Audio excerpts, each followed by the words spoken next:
Mes remerciements, nos remerciements. À cette manifestation, je vais quand même rappeler que c'est également le Forum européen de bioéthique est soutenu par les collectivités que sont bien évidemment la ville, la communauté urbaine de Strasbourg, mais aussi le conseil régional d'Alsace.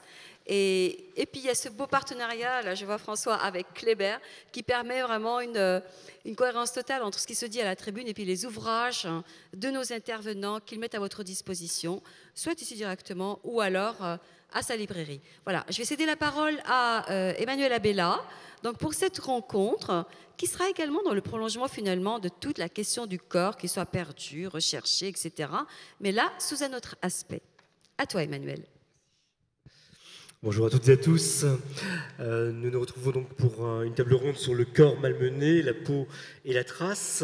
À ma gauche, nous sommes en présence de Daniel Brun, psychanalyste et professeur émérite de l'Université Paris Diderot. Didier Manuel, vous êtes auteur, artiste, comédien, metteur en scène de théâtre et initiateur du festival international du body art Souterrain Corps Limite à Maxéville et Nancy. À ma droite, Roland Gory, bonjour monsieur, professeur émérite des universités et psychanalyste. Et également à droite, Anne Dagnon-Grillia, professeure, chef du pôle psychiatrie et santé mentale aux hôpitaux universitaires de Strasbourg. Nous allons aborder donc la question du corps, corps malade, corps tatoué, corps scarifié. La question qui est posée entre les mots, l'ornementation et la sublimation du corps. Comment comprendre ces pratiques autour du corps? Que disent les mots du corps?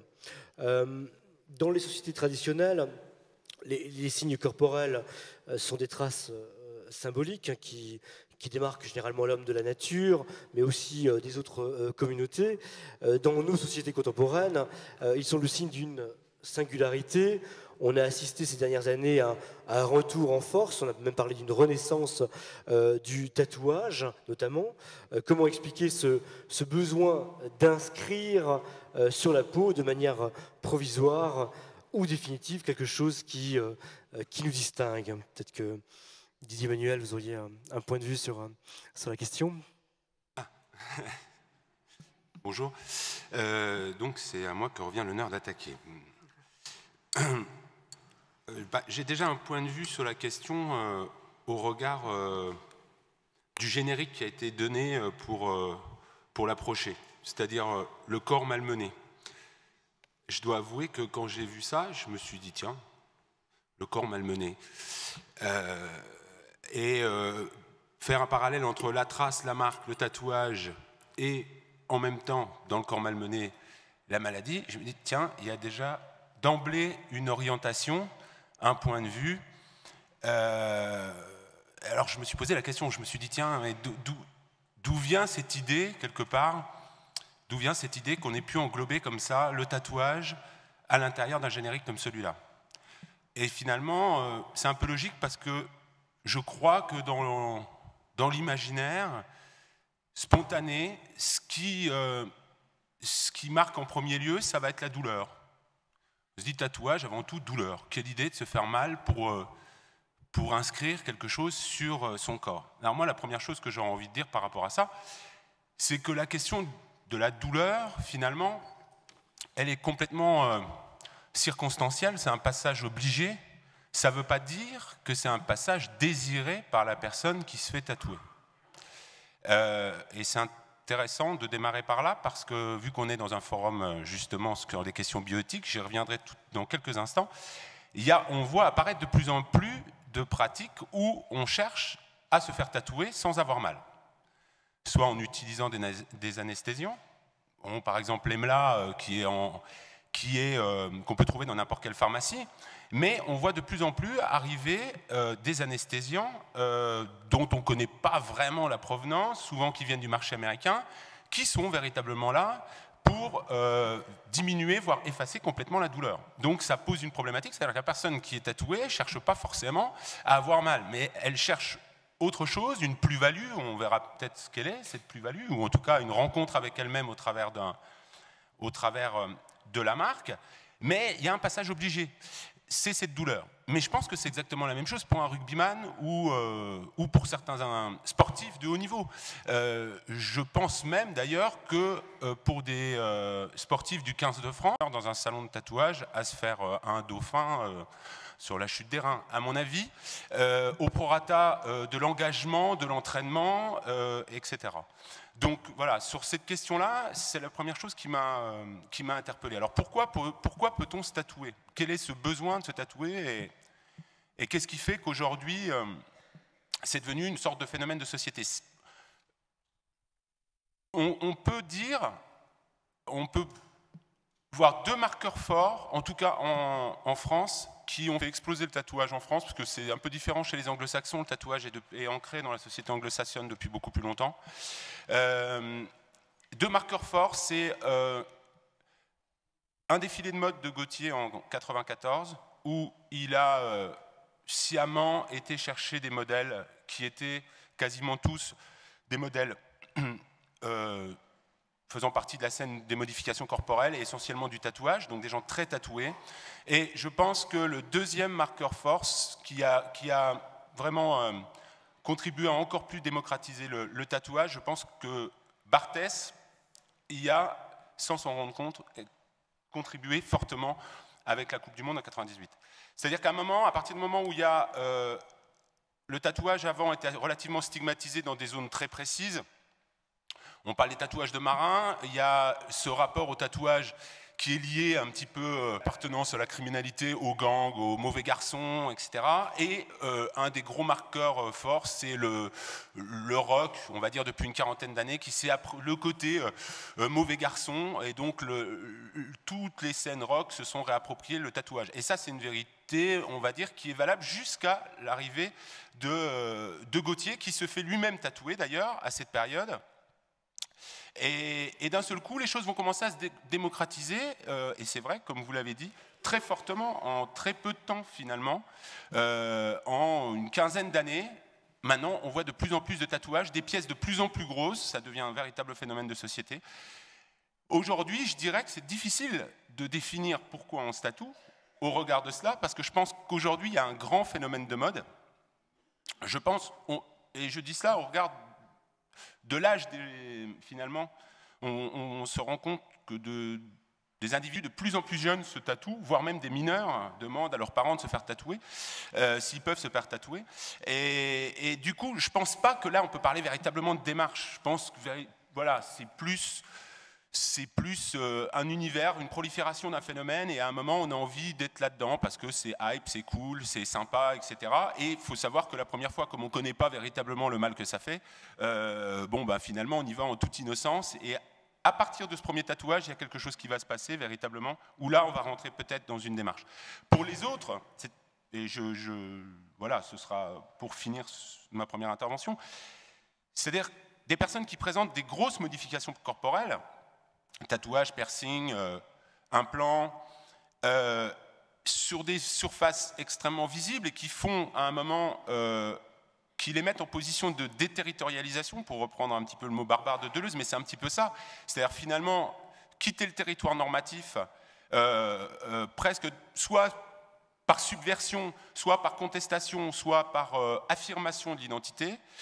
Finalement, on se rend compte que ces personnes-là, au bout d'un moment, et c'est pour ça que je prends volontairement le barbarisme de Deleuze, parce que finalement, ces personnes-là reviennent à plein dans le territoire, parce que c'est un phénomène qui devient tellement marquant qu'aujourd'hui, depuis 2 ans, le phénomène tatoué, qui pourtant, de par l'ampleur du tatouage, c'est une véritable condamnation sociale, c'est-à-dire qu'il marque rupture, c'est Zombie Boy, que vous connaissez peut-être, Rick Genet, qu'on voit, en l'occurrence dans l'équipe de Lady Gaga, qui a défilé pour plusieurs personnes, dont Galliano, etc., et qui est devenu le phénomène tatoué, donc c'est ce gars qui est totalement tatoué en zombie.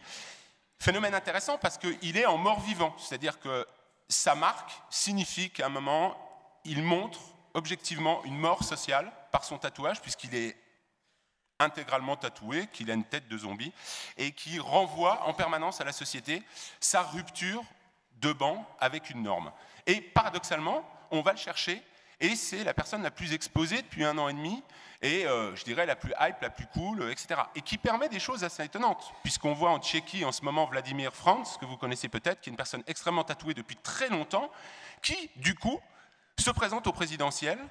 C'est un peintre musicologue qui écrit des opéras par ailleurs, etc., mais qui, pareil, comme Rick, est totalement tatoué, et qui se présente au présidentiel. Et on voit quelque chose d'assez intéressant, c'est que les moins de 18 ans, il y a eu un sondage qui a été fait en Tchéquie sur les jeunes de moins de 18 ans, ils remportent 40% des voix, c'est-à-dire que si cet électorat-là avait la majorité et avait le droit de voter, il aurait de grandes chances d'être président. Alors que sur le panel, on va dire, des électeurs actuels, il oscille entre la 3e position et la 6e position. Donc je trouve ça assez intéressant, entre quelque chose qui oscille entre revendication, subversion, affirmation d'une identité et phénomène de mode.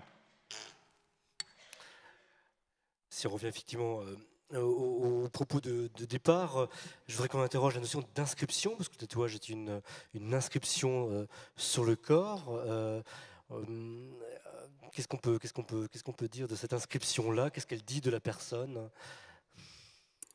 Alors, il me paraît intéressant de resituer un petit peu le tatouage dans notre culture occidentale, avec effectivement une évolution tout à fait étonnante depuis quelques années et une démocratisation, comme le dit aussi David Le Breton, de le resituer par rapport au tatouage symbolique des cultures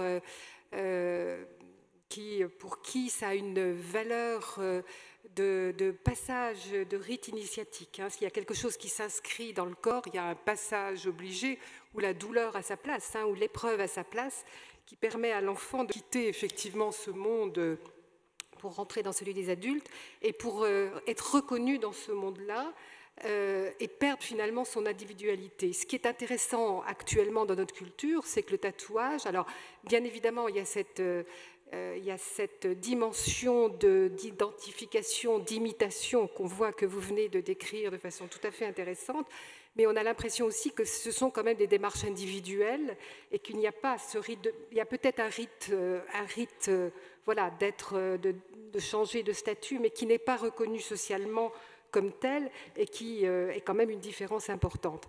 Ce qui me paraît aussi important à dire, c'est que le tatouage, c'est une marque sur la peau. Les scarifications, c'est dans la peau. Il y a quelque chose qui s'inscrit là avec une trace indélébile, au contraire du piercing, où le piercing, les boucles peuvent s'enlever. Le tatouage est en général indélébile. Il y a quelque chose d'une trace mémorielle. Enfin, c'est-à-dire qu'on n'est plus habituellement, la mémoire est quelque chose d'un fonctionnement psychique qui permet de se remémorer un événement important. Là, le tatouage vient marquer sûrement un moment important où l'adolescent, le jeune adulte veut montrer effectivement qu'il change, il va changer quelque chose de son apparence, de son corps.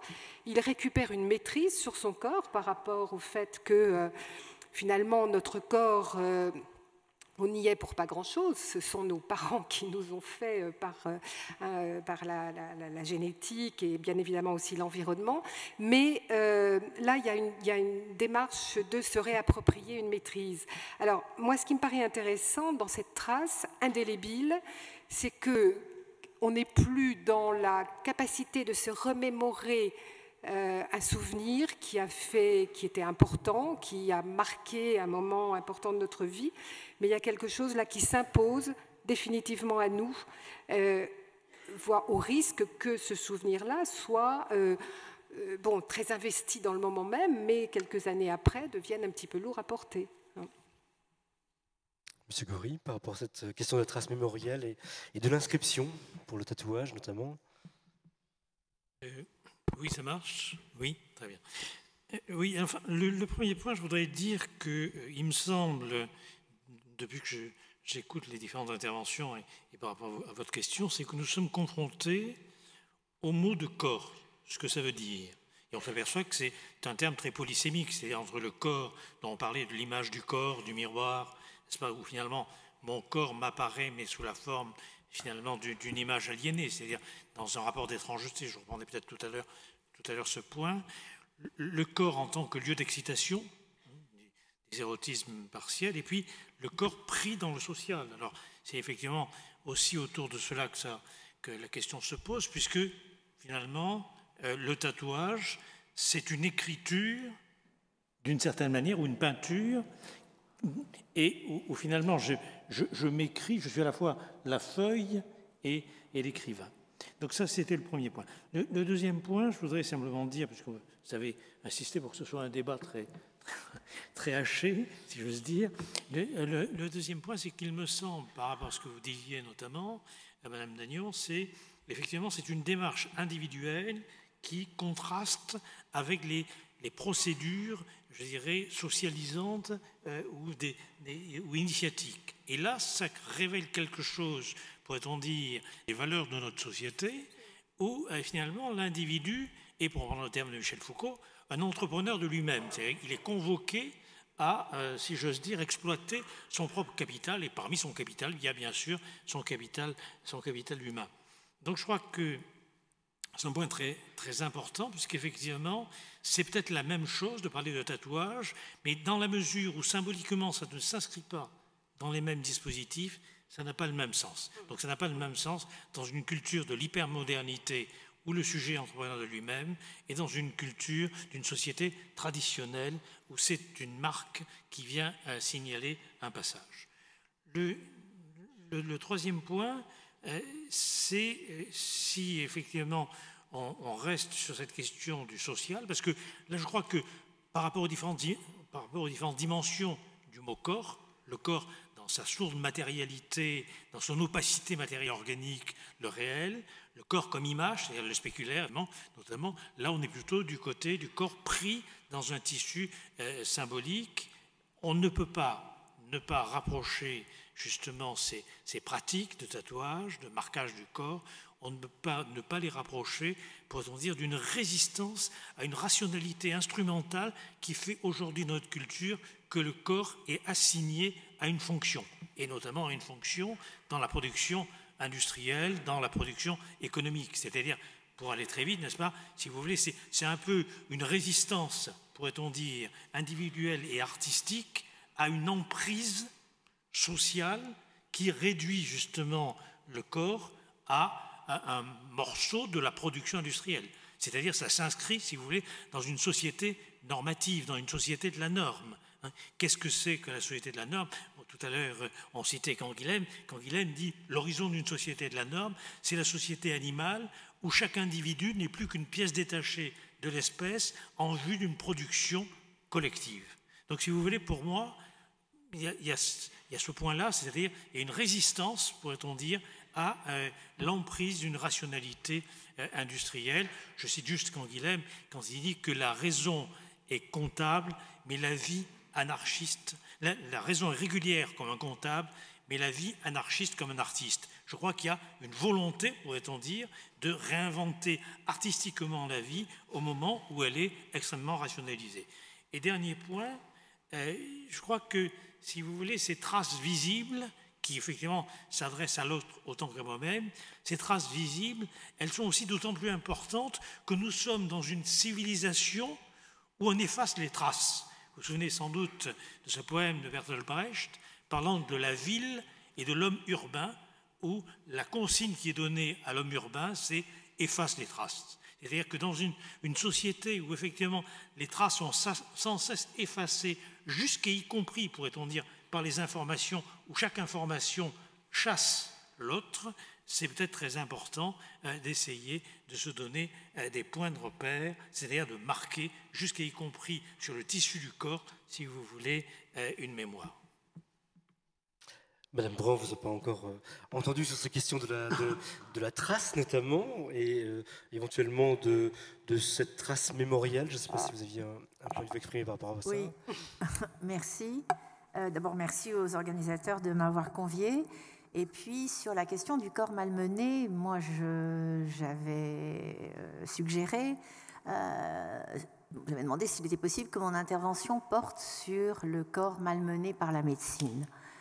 Voilà, je pense que le corps est malmené déjà par la vie au fil des ans, mais au jour d'aujourd'hui, il est malmené par la médecine. Alors, pourquoi est-ce que j'ai choisi cette thématique, et forcément il est malmené en raison des traces que la maladie laisse et les traitements laissent. Donc on est bien dans le même registre des traces.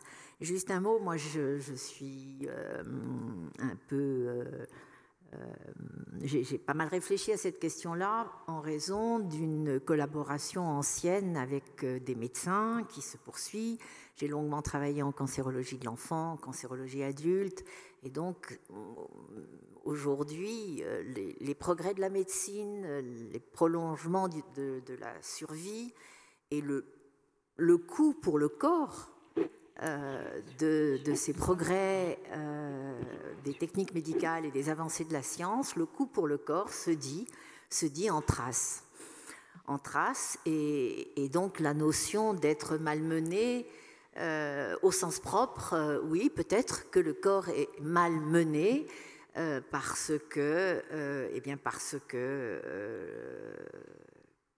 qu'il est malmené par la maladie et il est malmené par les traitements mis en œuvre. Ce sont des effets secondaires, on parle d'effets secondaires ou de séquelles ou de traces qui font que bien souvent chacun doit vivre avec un nouveau corps. Alors hier on parlait, la question se posait de savoir si on était propriétaire de son corps. Moi j'aurais tendance à dire que non, on ne l'est pas. Cependant, il y a un investissement libidinal du corps et il y a des manières d'habiter son corps et des manières de penser son corps, et parfois on est aux limites de la pensée. Alors, je vous avais dû entendre, ou je sais que Jean-Luc Nancy est venu ici, il a écrit un livre admirable qui s'appelle L'intrus, dont j'ai vu qu'il y avait une nouvelle édition, où il décrit, il met en mots tout cet aspect du corps malmené mais à penser, à habiter, à se réapproprier, comme s'il était devenu extérieur. Alors juste un mot, quel rapport est-ce que nous avons avec notre corps avant de penser qu'il est malmené? J'ai juste évoqué le fait d'habiter son corps. Moi, j'ai un intérêt ancien et durable pour la collaboration entre médecins, entre somaticiens et psychanalystes dans les services de médecine, et donc pour, je dirais, la place de la pensée freudienne dans l'exercice et la pratique quotidienne de la médecine pour le corps. Et Freud, à ce sujet, disait « Notre tâche n'est pas d'usurper la place de la pathologie organique, donc tout l'aspect psychosomatique, c'est pas ça la question, mais de déceler partout la contribution psychique. » Je ne sais pas si vous voulez que je continue. Je peux parler encore 2-3 minutes, hein. Voilà. Alors, il y a une notion freudienne qui me paraît importante pour justement avoir accès à ce qu'il en est du corps à travers les aléas de la vie, les aléas de la maladie, les aléas de notre vulnérabilité, les interventions thérapeutiques et médicales et les traitements, que ce soit chirurgical, chimiothérapique, radiothérapique, on en garde des traces. Alors, quel est le devenir de notre corps comme ça? Dans tout ce processus, il y a une notion qui est empruntée à la philosophie et à l'esthétique que Freud a reprise, dont Roland Gori a dit quelques mots tout à l'heure, c'est la notion d'inquiétante étrangeté. Alors, qu'est-ce que ça veut dire? Ça veut dire que le corps, c'est un peu comme une maison. C'est un peu comme une maison qu'on habite. Et cette maison, elle est familière. On habite notre corps comme une maison familière où nous avons nos habitudes. Et puis arrive un moment où le corps requiert notre attention parce qu'il est animé de mouvements vis-à-vis sur lesquels nous n'avons aucun pouvoir, de ses propres mouvements, un petit peu comme les automates. C'est ça qui est paradoxal, c'est que nous vivons dans un univers que nous pouvons considérer comme familier ou comme notre maison, et dans cette maison, il se passe des mouvements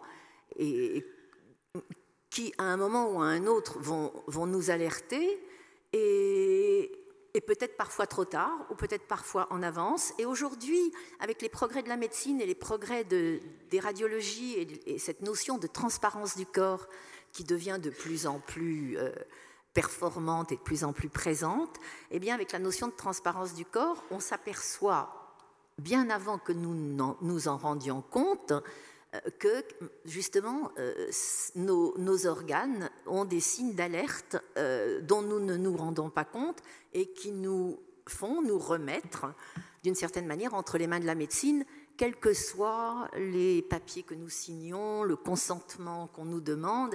Il y a toutes sortes d'aléas qui font que ce corps nous échappe et qu'il devient, c'est plus clair en allemand, unheimlich. Et en français, c'est pas bon la traduction, c'est ce balancement entre heim et unheim, mais il y a ce préfixe qui démolit tout et qui fait que ça devient, en français, c'est pas très, mais du familier dans lequel nous sommes censés évoluer malgré les changements du corps au fur et à mesure des étapes de la vie, eh bien, il y a des moments où ça nous échappe complètement.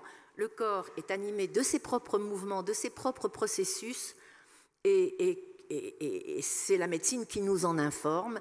Et à chacun d'entre nous, à la suite de ça, de faire en sorte de se réapproprier ce corps dont les mouvements, avec leurs propres automatismes, nous ont échappé. C'est ça quelque chose de l'ordre de l'inquiétante étrangeté.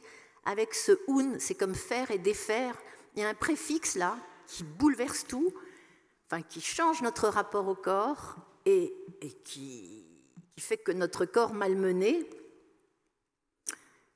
au début on ne le sait pas, et puis il est malmené, et puis la médecine va d'une certaine manière pour le réparer, le malmener, et il y a tout un travail de pensée, je reviendrai là-dessus après, il y a tout un travail de pensée qu'il nous appartient de faire pour peut-être nous réapproprier ce corps, ou nous l'approprier autrement, enfin le réhabiter. Voilà, pour l'instant, je m'arrête là.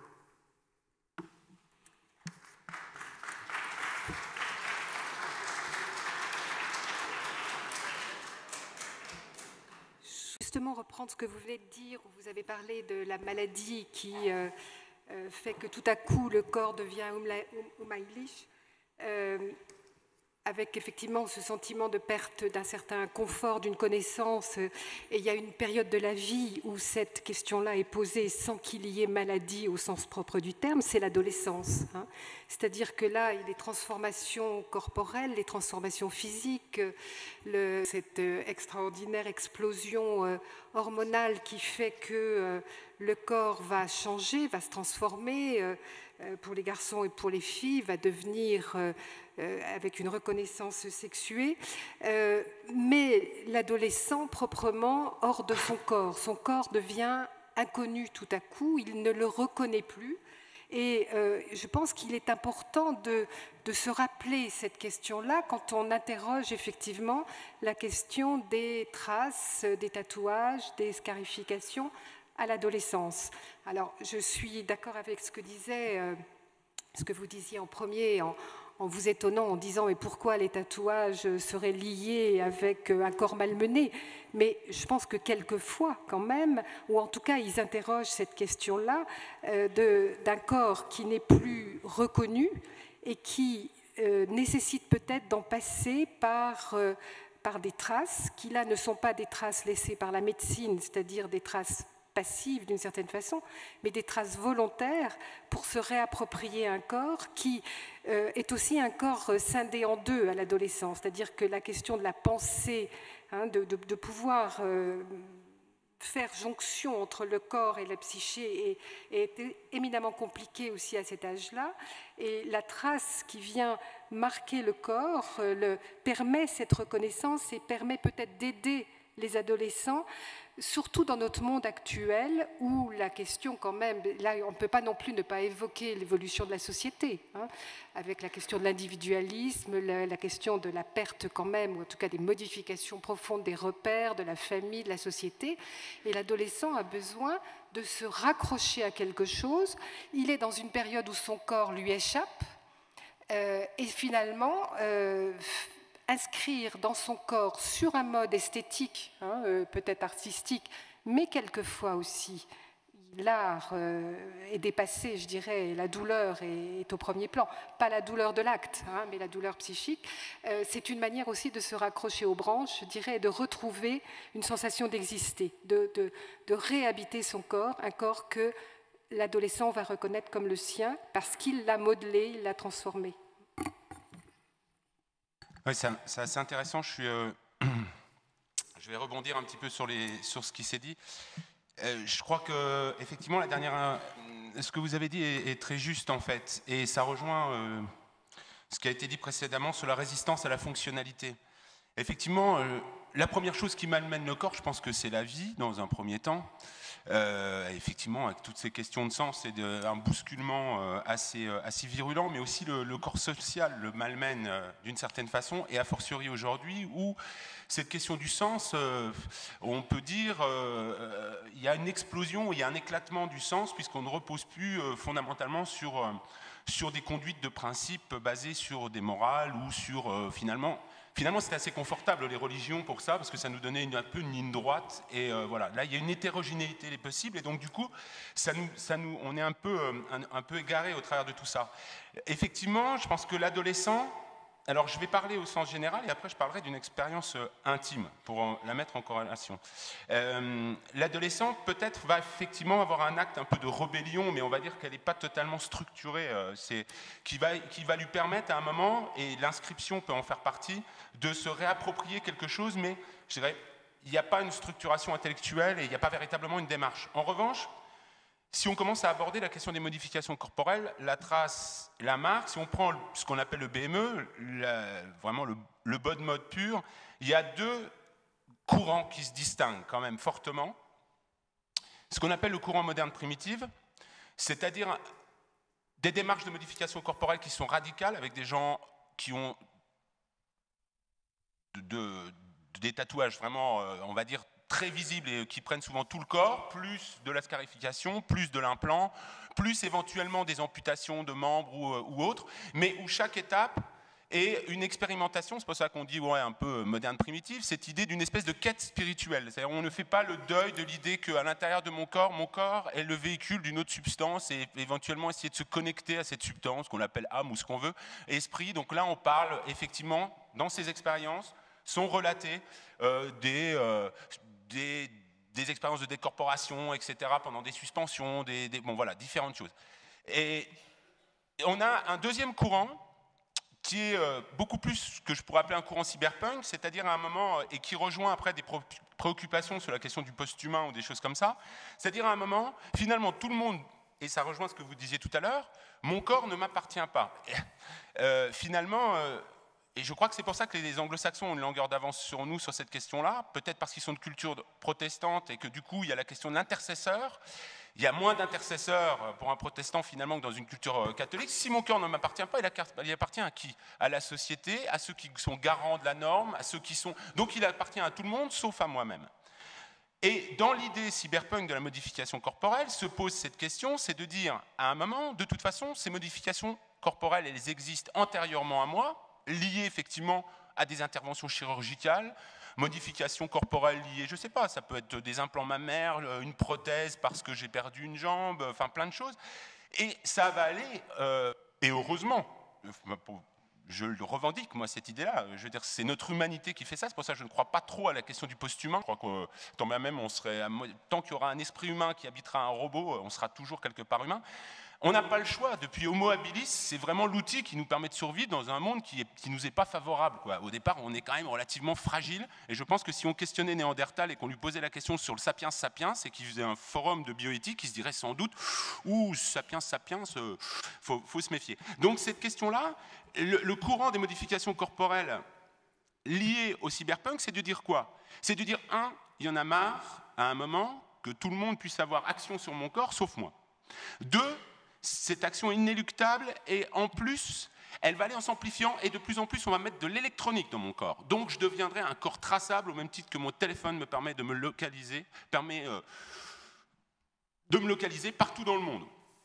Donc, je deviens un corps traçable, je deviens un corps marqué dans une société, finalement, qui n'aura de cesse de me mettre dans une boîte précise, et finalement, que je continue mon juste travail d'être fonctionnel au service d'une productivité confuse à des fins et au sens où on ne sait pas trop.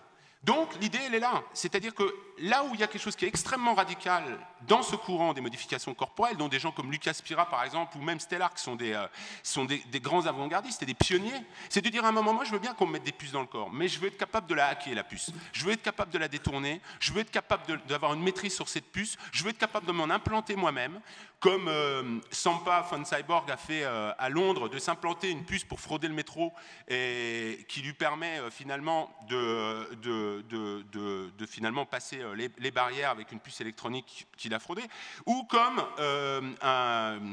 j'ai oublié son nom, qui a mis une puce électronique à son chat, parce qu'il a une chatière, il avait un problème, et évidemment quelqu'un de la scène bonne mode, il avait une chatière, mais ça attirait tous les chats du quartier. Donc il s'est dit de toute façon, comme moi je me mets des implants électroniques, il a pris le même procédé que la puce de traçabilité d'un chat, il l'a modifié et du coup il a fait un système, il n'y a que son chat qui peut ouvrir la chatière parce qu'elle est marquée, et du coup il n'a plus le problème des chats qui rentrent. Mais du coup à un moment on est là, on est vraiment dans une démarche qui est extrêmement puissante, c'est de dire le post-humain dans cette dynamique scientiste est inéluctable, tout le monde travaille sur mon corps, le dentiste travaille sur mon corps, le prothésiste travaille sur mon corps. On me dit mon corps ne m'appartient pas, donc à un moment évidemment il y a cette question inévitable de la réappropriation du corps. Et maintenant je vais vous donner un petit exemple intime et je finirai vraiment là-dessus pour vraiment rebondir sur ce que vous avez dit. Il n'aura échappé à personne que je fais partie de ce que l'on appelle dans notre société une minorité visible, c'est-à-dire que je suis franco-américain, de père noir américain et de mère française, et il n'échappera à personne que si la question des minorités visibles, c'est qu'on est persuadé qu'en France, évidemment, la stigmatisation des personnes de couleur est fondamentale et que c'est véritablement le problème de notre société, c'est une lie, donc on n'a plus le droit de dire tout un tas de choses. Moi j'entends bien, mais en même temps, il n'aura échappé à personne que si je me mets debout, je fais 1m98 et non, c'est très bien, sauf que j'ai aujourd'hui 45 ans, malheureusement, et depuis mon enfance, j'ai beaucoup plus de problématiques d'identité et d'acceptation de la différence par rapport à ma taille que par rapport à ma couleur. Donc si on me disait par exemple à moi, est-ce que vous considérez que la France est raciste, ben, je dirais non, la France n'est absolument pas raciste, mais la France a des problèmes avec la différence parce qu'il n'y a pas un jour qui passe où on ne parle pas de ma taille. Du coup, cette volonté, mais ça va loin, parce que du coup, on vous structure par rapport à ça. C'est-à-dire que quand vous êtes grand, vous êtes censé faire du basket. Certes, quand vous êtes noir, vous êtes censé faire du tambour, tourner sur la tête ou du pop. Mais, en tous les cas, la réalité des faits, c'est que depuis Minot, on a cherché à me faire du basket. Évidemment, dans un esprit un peu récalcitrant, j'ai tout fait pour ne pas en faire et je n'en ai jamais fait. Pour autant, je serais peut-être riche en ce moment, et ça serait peut-être mieux. Mais pour autant, effectivement, et là vous avez raison, et pour vous parler, vous allez voir, et d'un seul coup, vous n'allez plus du tout me percevoir de la même manière, d'un point de vue identité. Je vais juste faire ça. Donc, mon premier tatouage, je l'ai fait, j'avais 18 ans, donc en 87. Tout petit tatouage. À une époque où ce n'était pas du tout la mode. J'étais en terminale, c'était absolument pas la mode. Il s'avère que j'avais un ami qui rentrait de Londres, un punk avec une crête sur la tête, et on ne savait pas trop quoi faire, et il est revenu avec une machine. Il faisait des tatouages et on ne savait pas quoi faire. Il m'a tatoué le bras un après-midi sur la table de cuisine de ma maman. Je ne lui ai pas demandé son avis et de toute façon c'était irrémédiable. Quand elle a vu le résultat le soir en rentrant, évidemment elle a tiqué mais il n'y avait plus rien à faire. Toujours est-il qu'il est évident, et je peux le dire clairement aujourd'hui, même si c'était peu ou prou, il y avait une volonté de dire à un moment, il y avait une volonté de dire clairement, je vous emmerde. Oui, je fais 1m98, oui, je suis franco-américain, métis, machin, mais il y a un moment, ben voilà, je me fais un tatouage. Et ce qui était drôle, ce qui était très amusant, c'est que quand je suis venu, moi, le lendemain au lycée, alors que c'était pas la mode, et que j'étais tout fier, moi, je me suis dit, je suis content, j'ai un tatouage, c'est chouette. Et malheureusement, en fine line, donc, qui a disparu aujourd'hui, etc. Enfin bref, donc, parce que c'est aussi cette question-là, parce que ça peut faire des sacrés dégâts de faire des modifications corporelles. Et je me suis rendu compte que les personnes de ma classe m'ont pris pour un dingue. En plus, c'était à un mois du bac. Et on s'est dit, mais complètement barjot, il s'est fait tatouer, mais pourquoi faire, etc. Donc, c'est intéressant parce que ça rejoint ce que vous dites. C'est-à-dire que la démarche, elle Elle n'est pas forcément consciente, elle n'est pas intellectualisée, mais il y a cette tension qui se joue. Et vous ne pouvez pas savoir, en revanche, comment je me suis senti bien après. Pas tant par le tatouage, mais ce que ça a libéré. C'est pas le tatouage en soi, c'est ce que ça a libéré après sur tout un tas d'autres choses, de postures, voilà, vis-à-vis des autres, et voilà. C'est justement une question que je voulais poser. Est-ce que c'est pas finalement une manière de se réconcilier avec son corps, de le magnifier justement, de l'ornementer, le sublimer, parce qu'on parle du corps malmené, mais dans cet acte-là, il y a éventuellement autre chose, notamment par rapport au tatouage. Je fais court, mais oui, je pense qu'il y a l'ornementation. Je m'étais fait un petit listing de tout ce que ça pouvait représenter. Il y a évidemment la valeur cosmétique, l'ornementation. On ne se sent pas forcément bien dans son corps. Ça amène une plus grosse confiance en soi, parce que voilà, on le redéfinit par soi-même. Il y a la question du marqueur, c'est-à-dire, comme vous l'avez dit, de notre propre histoire, finalement, d'essayer d'ancrer des moments importants. Donc je dis souvent, c'est aussi le corps cathédral, c'est-à-dire c'est une signalétique qui, finalement, le corps, c'est pas que l'extérieur, c'est aussi l'intérieur, c'est la psyché, c'est tout mon univers intérieur, et forcément, quand on essaye de me catégoriser par rapport à, par exemple, ma taille, ma forme, je suis petit, je suis gros, j'ai des machins, on oublie que je suis un territoire 100 fois plus vaste que ça. Mais beaucoup plus ample. Finalement, le corps, c'est rien par rapport à l'amplitude de mon imaginaire, de ma psyché. Du coup, en faire un corps signalétique, de le montrer, c'est-à-dire ça montre ma sensibilité artistique, ça montre tout un tas de choses. Voilà, je pense qu'il y a aussi cette chose-là, c'est-à-dire montrer son corps à plein, c'est-à-dire le retourner, comme si voilà, on voulait le retourner. En tous les cas, pour le tatouage, c'est plus compliqué pour les autres modifications corporelles. Vous savez, le général de Gaulle, il était très grand et on lui faisait des lits sur mesure quand il se déplaçait en province. Pas moi. Monsieur Goury, je crois que vous vouliez réagir par rapport à tout ce qui a été dit.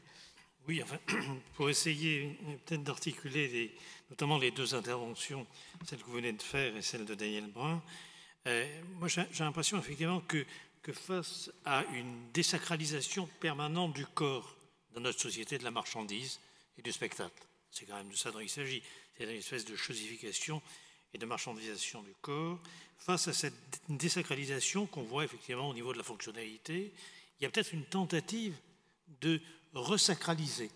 Simplement, cette tentative de redonner du sacré au corps, elle s'inscrit de manière individualiste. Et ça, par rapport à ce que vous disiez tout à l'heure, ça me paraît aussi un point très important. Alors, ceci étant, là, pour l'instant, on l'aborde que par rapport au social, que par rapport à l'autre, que par rapport, je dirais, à la dimension de langage du corps.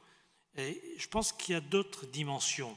C'est-à-dire que quand vous parlez du corps signalétique, ce n'est pas simplement le corps signalétique par rapport à l'espace de l'autre, c'est aussi le corps signalétique par rapport à chacun d'entre nous. C'est-à-dire ce sur quoi je voudrais insister, si je peux donner 3 exemples très rapides, si vous voulez, c'est justement cette relation paradoxale que nous avons à notre corps, parce qu'en permanence, il est à la fois le socle natal de toutes nos pensées, de tous nos rêves, de toutes nos passions, pour aller vite, et en même temps, il est le lieu complet d'une ignorance. C'est-à-dire que nous ne savons pas, ce qui nous paraît évident, avoir un corps, être un corps, etc., c'est en même temps une immense ignorance. Je dirais que nous sommes, c'est un peu ce que je voulais dire tout à l'heure aussi, nous sommes dans un rapport nostalgique au corps, au sens, je dirais, que Milan Kundera donne le mot de nostalgie. La nostalgie, c'est la douleur de ne pas savoir ce qui se passe du sol natal d'où j'ai été exilé. D'une certaine manière, le rapport au corps, on ne l'a jamais vraiment directement. On l'a indirectement par différents messages, à la fois imaginaires, symboliques, synesthésiques, etc. Alors, les 3 situations que je voudrais juste évoquer très rapidement pour montrer effectivement que nous sommes donc dans ce mouvement, si vous voulez, à la fois paradoxal et permanent, dialectique, pour employer un mot peu savant, entre une réappropriation, une désappropriation, une appropriation. C'est finalement 3 situations. Daniel Brun en a un petit peu parlé tout à l'heure à propos de Jean-Luc Nancy, moi aussi j'ai l'intention d'en parler, c'est-à-dire 3 situations où finalement des situations limites qui deviennent traumatiques et qui constituent une expropriation du corps. C'est-à-dire le corps se trouve exproprié. Alors la première situation, je la donne très rapidement, elle est connue, si vous voulez, c'est par exemple des situations pendant les guerres. Je pense à un exemple clinique donné par le psychanalyste Adnan Oubala pendant la guerre du Liban, de cette jeune fille qui subit un viol collectif dont elle ressort humiliée et en même temps dans un rapport de dissociation avec son propre corps. Elle n'a plus de corps. Et ce corps, lorsqu'elle va entrer dans la guerre, elle va prendre dans la haine et dans la guerre, elle va l'offrir à ses camarades. C'est-à-dire qu'elle est séparée de son corps, elle est dissociée de son corps. Donc, si vous voulez, elle n'a plus de rapport, pourrait-on dire, avec ce corps. Le deuxième exemple que je voudrais donner, mais il a été aussi évoqué par Daniel, c'est bien évidemment, à mesure que la médecine est devenue scientifique, si vous voulez, elle s'est de plus en plus intéressée à l'objectivation du corps. La méthode anatomoclinique, pour aller très vite, c'est la mise en correspondance de signes cliniques avec des lésions qu'on peut constater post-mortem. Donc le modèle du coffre, c'est le cadavre. Sauf qu'au fur et à mesure du développement des sciences affines à la médecine, il n'a plus été nécessaire d'attendre que le malade soit mort pour finalement mettre en évidence ses dysfonctionnements ou ses lésions. Mais vous voyez, le corps, dans ce cas-là, est objectivé. Et il est d'autant plus objectivé qu'avec une médecine qui est soutenue par les industries de santé, n'est-ce pas, le corps lui-même se trouve marchandisé. C'est-à-dire que la manière dont on va définir des normes corporelles, le taux de tension, la norme de la tension artérielle, la norme de l'ostéoporose, etc., à partir de ce moment-là, on définit une catégorie de consommateurs qui fait que si on fait baisser d'un point la norme de la tension artérielle, on multiplie par 3, par exemple, le nombre de consommateurs possibles d'hypotenseurs. Donc, si vous voulez, ça, c'est une véritable objectivation du corps. Et au fur et à mesure, d'ailleurs, que ce corps se trouve objectivé, il est aussi soigné en étant mis à disposition du corps soignant. Et le corps soignant, ce n'est pas la même chose que notre propre corps. Et là, je crois que le témoignage de Nancy est très touchant parce qu'il montre bien comment, à un moment donné, il s'est trouvé, dit-il, n'est-ce pas, indissociable d'une dissociation polymorphe. Je cite Nancy. C'est-à-dire que finalement, tout ce qui pouvait le mesurer, le contrôler, le perfuser, etc., le dissocier de son sentiment corporel, n'est-ce pas, il a été en même temps indissociable. La troisième situation, bon, on pourrait développer ce deuxième point très longtemps, mais je ne vais pas le faire, mais vous voyez, je crois que c'est le prix à payer de l'évolution de la médecine, c'est qu'au fur et à mesure qu'elle prend en charge la maladie de manière très pointue, c'est au prix d'une objectivation, d'une chosification du corps qui est accentuée, bien évidemment, par l'articulation de la santé avec les industries qui la soutiennent. La troisième situation, elle est évidente, j'ai fait un petit clin d'œil tout à l'heure et vous l'avez aussi repris, la troisième situation, c'est le travail de tous les jours. C'est-à-dire qu'à partir du moment où il y a une organisation scientifique du travail, l'homme qu'il faut à la place qu'il faut, ça veut dire que l'ensemble de nos gestes se trouve fragmentés, rationalisés, organisés, et que donc nous sommes dépossédés, par exemple, du geste corporel que pouvait avoir l'artisan. Les mains du potier qui laissent des traces, si vous voulez, sur ces objets dont parlait Benjamin. Il est évident qu'il y a véritablement ce que j'appelle par ailleurs une prolétarisation de l'existence qui fait que nous sommes dépossédés de notre savoir, de notre expérience la plus intime au profit des différentes machines, que ces machines soient matérialisées ou que ces machines soient numériques, c'est les protocoles standardisés, c'est les prescriptions numériques, etc. Donc, si vous voulez, je crois que nous sommes là vraiment à un moment de la civilisation où on voit bien que les différentes tentatives qui sont saisies par chaque sujet, du côté de rechercher des excitations, du côté de marquer des signaux, comme vous disiez, etc., ces différentes tentatives, aujourd'hui, elles me paraissent inséparables d'une civilisation qui a de plus en plus désacralisé et désérotisé le corps humain. Vous voulez réagir ? Oui, je voulais reprendre, vous avez parlé tout à l'heure du rapport nostalgique au corps et du fait que, voilà, là, on est exilé du corps. Et c'était le thème aussi un petit peu de la session précédente. Il me paraît peut-être important de revenir aux jeunes enfants. Alors, Jean-Richard Freeman l'a fait tout à l'heure, mais je crois que quand on parle du corps, il faut bien évidemment se rappeler que le corps, c'est le socle de notre vie et que nous sommes tous venus au monde avec des capacités sensorielles qui nous ont permis de rentrer dans la relation. Quand on vient au monde, bien, je sais que là, il y a des grandes discussions, mais en tout cas, notre appareil psychique n'est pas vraiment très développé et que c'est sur la capacité que tout petit, déjà à la fin de la vie intra-utérine, les capacités qu'il a de développer un certain nombre de sens, en particulier l'olfaction, l'odorat et l'audition, qu'il va pouvoir s'accrocher en particulier à ses tuteurs, c'est-à-dire ses parents. C'est dans donc ce corps qui est complètement sensoriel, je dirais, va peu à peu prendre corps comme on le connaît, c'est-à-dire devenir au-delà des sensations, prendre sens et pouvoir rentrer dans la relation, parce que non seulement le tout petit est traversé par des émotions, par des sensations qui vont prendre sens parce qu'il est porté au sens très large du terme, c'est-à-dire touché, pensé, nommé par les bras qui vont faire de lui effectivement un être humain au sens plein du terme.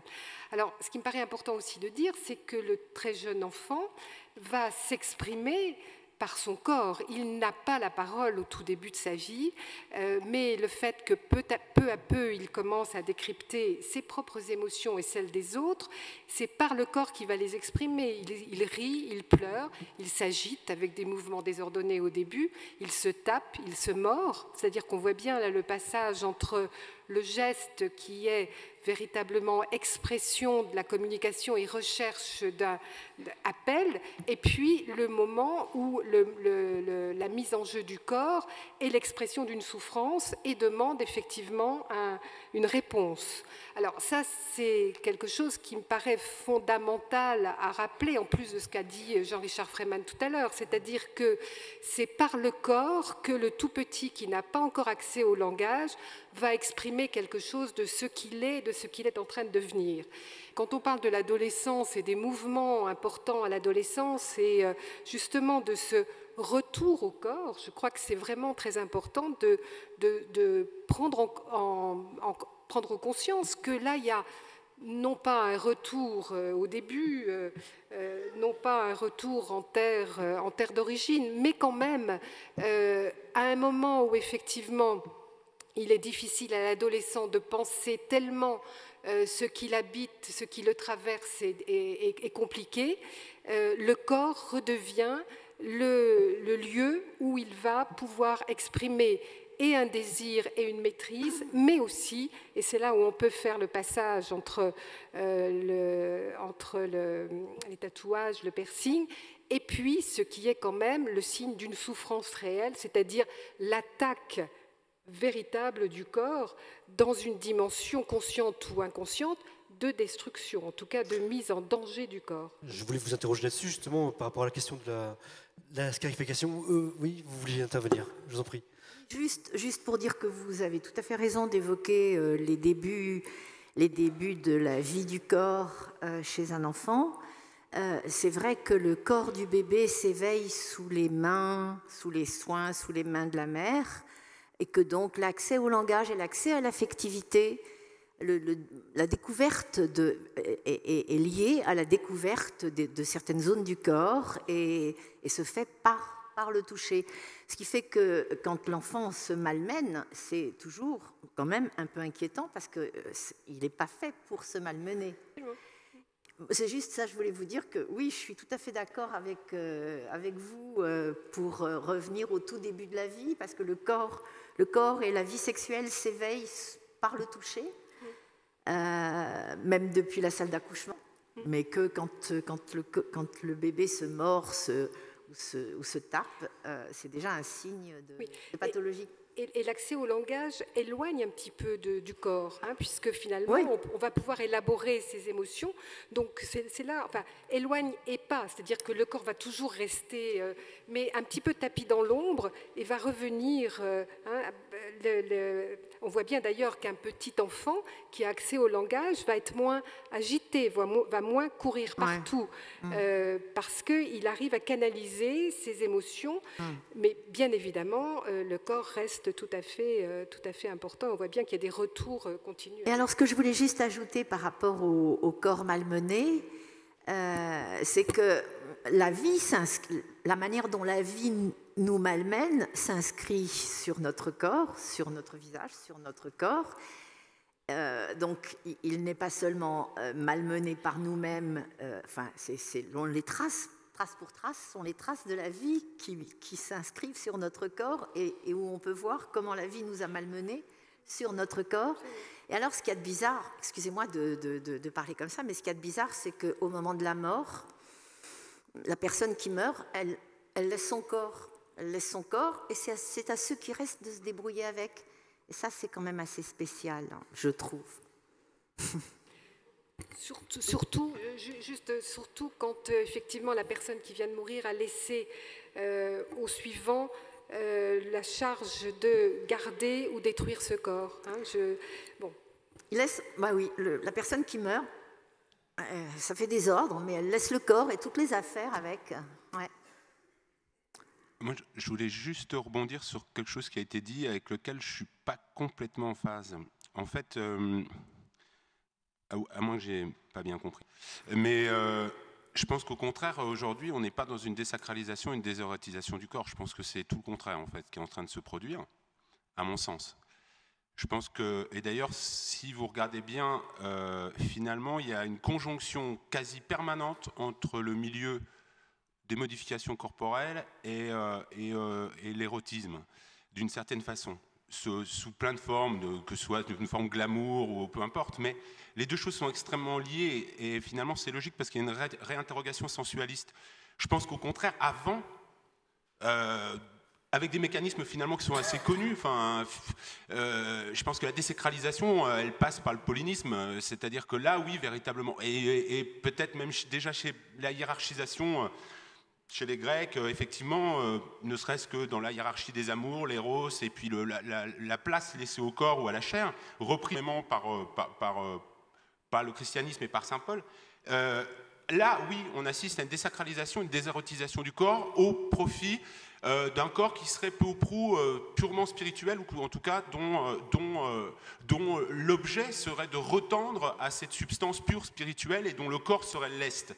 Et on le voit bien, même en philosophie, on voit bien comment Foucault analyse par exemple, le supplice du chevalier de la Barre, etc., ou dans les mécanismes qui existaient encore au XVIe, etc., sur la question de la torture, pour nous rappeler que le corps ne nous appartient pas, nous rappeler que le corps appartient à l'État, appartient à un grand autre, à Dieu, à qui on veut, et qu'en l'occurrence, il n'est rien, et que finalement, tant bien même le supplicié est déjà mort, on va continuer à finalement harceler ce corps pour bien montrer que finalement, le corps ne nous appartient pas. Aujourd'hui, c'est tout le contraire qui est en train de se passer, il me semble, en tout cas, c'est qu'on réassiste finalement à une sacralisation du corps. Et si on regarde bien, ce n'est que la continuité logique de ce qu'on voit dans la rue, à n'importe quel arrêt de bus. On vend tout avec du corps aujourd'hui, une voiture, une brosse à dents, on fait du taureau-operating, il nous faut un corps pour vendre les choses, parce que finalement, c'est devenu... voilà. Alors, et je voudrais juste finir là-dessus parce que je sens que c'est aussi des choses qui sont en filigrane sur d'autres interventions. On aurait tendance à se dire, du coup, on est dans une société totalement hédoniste, tout ça c'est superficiel, etc. Je ne crois pas. Fondamentalement, je ne crois pas. Je crois que ça, c'est un résidu. Il y a une confrontation entre une nouvelle pensée qui est en train d'émerger, un petit peu votre souhait de tout à l'heure, comment on va faire avec ce nouveau corps, comment on peut repenser nos corps, ce que définit aussi Bernard Andrieux quand il fait son traité de l'aptophonie, comment on pourrait apprendre le toucher, le rapport à l'autre, etc. Et l'ancienne croyance. Je crois qu'on est vraiment au confluent de deux choses, parce que c'est très important aujourd'hui. C'est très important d'individuer, de se rappeler que le corps appartient à un individu, qu'il est la trace d'une histoire, qu'il est la trace d'une pensée, d'une psyché qui, à mon sens, est aussi grande que l'univers, qui est vaste. C'est que chaque individu, en plus je suis metteur en scène, donc la question de la tragédie, pour moi, c'est quelque chose. Le vivant est une tragédie en soi.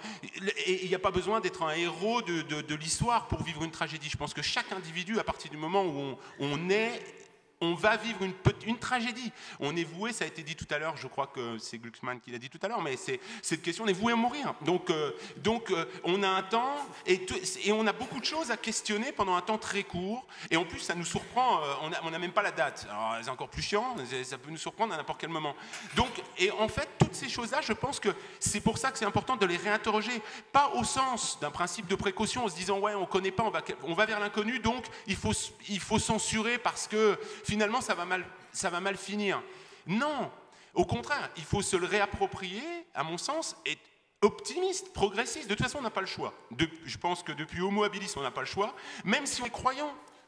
J'entendais, on citait la Genèse tout à l'heure. La Genèse, c'est dit. On a bouffé la pomme, hein, qui n'est pas une pomme en l'occurrence, mais le fruit de l'arbre de la connaissance du vrai et du faux. Alors donc, même pour un croyant, c'est iritis sicut dit, vous serez comme des dieux. On l'a bouffé, la pomme. Donc à partir du moment où on l'a bouffé, ça y est, on est dans cette dialectique, on n'a plus le choix, c'est devant que ça se passe, on n'a pas le choix que de devenir des dieux et d'être conforme à l'image qu'on s'est faite peut-être de Dieu, alors dans ce cas-là, de ce qu'on lui prêterait comme attribut. Mais on ne peut pas revenir en arrière. Et je pense que tant qu'on est entre les deux, là il y a véritablement problème, et là il y a une raison fondamentale à poser des questions de bioéthique. Pourquoi? Par exemple, je donnais l'exemple tout à l'heure, c'est plus grave, à mon sens, de dire il est hors de question qu'on autorise des anesthésiants pour faire des modifications corporelles, et donc on forme des gens capables d'anesthésier correctement pour faire une modification corporelle, au risque de laisser des anesthésiants, comme je vous l'ai dit tout à l'heure, qui sont en train de proliférer sur le marché, utilisés par des personnes qui n'ont pas forcément les connaissances, dont on ne sait pas exactement quels sont les effets secondaires, donc on ne légifère pas, on est dans la censure, et en même temps, en réalité, ça peut être fondamentalement dangereux. Et du coup, on est dans des gaps. Et à mon avis, il faut se réapproprier les questions, mais surtout pas avec une idée de se dire on ne veut pas que ça change. Et voilà, enfin, je ne m'embarquerai pas plus, mais voilà. Monsieur Goury. Oui, alors.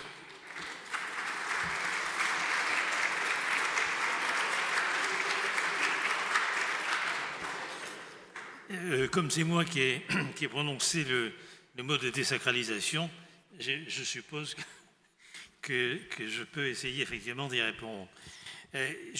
J'essayais de dire qu'il y avait des rapports contradictoires, qu'il y avait des forces contradictoires, qu'à la fois il y avait un désenchantement du monde, bon c'est très connu devant Max Weber, il y a une désacralisation. Alors, je crois qu'il faudrait préciser le terme de désacralisation, sacralisation. Pour aller très vite, là où je pourrais être d'accord avec vous, et ce n'est pas étonnant puisqu'il s'agit de Pasolini, c'est de considérer que c'est la fin des grandes religions, pour aller très vite, parce qu'il n'y en a qu'une qui à l'heure actuelle envahit la planète, c'est ce qu'il appelle la religion du marché.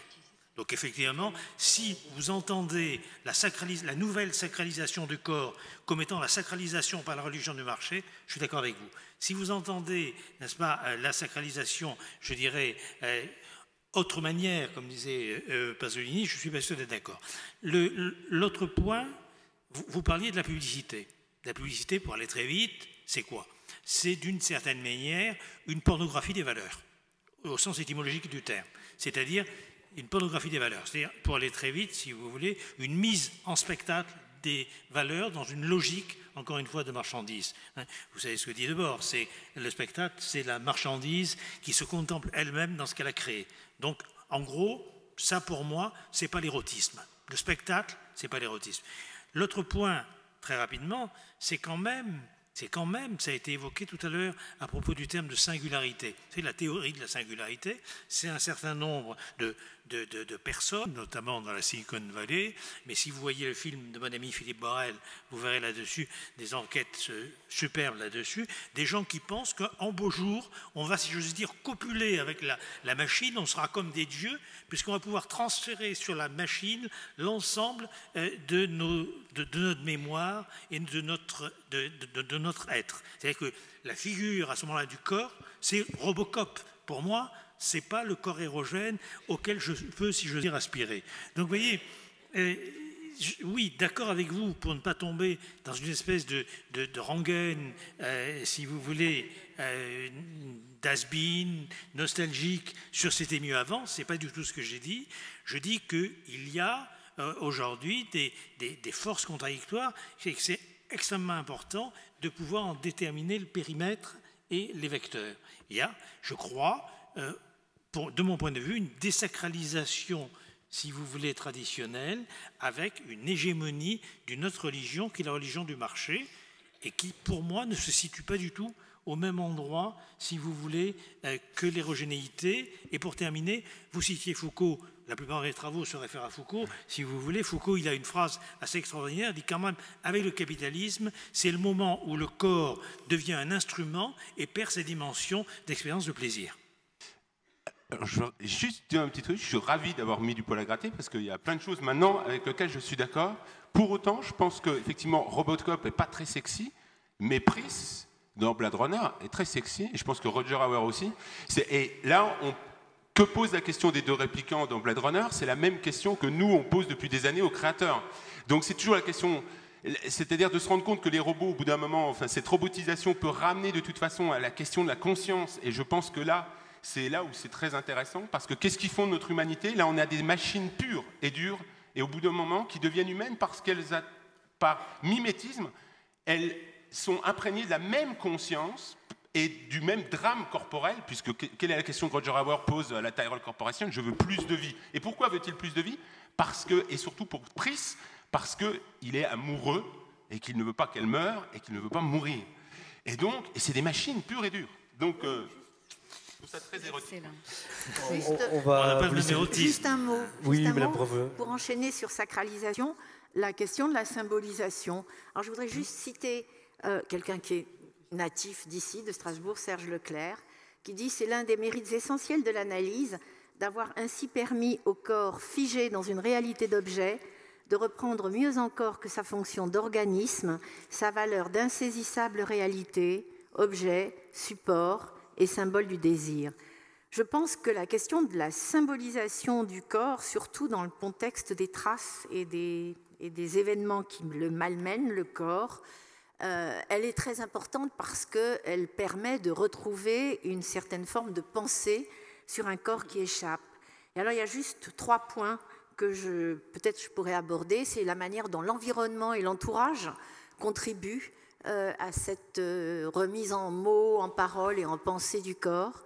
Et alors là, il y a quelque temps, j'assistais à une conférence sur l'humour juif, et le conférencier a raconté une histoire. Bref, je vous la raconte. Ça dit un peu le rôle de l'entourage.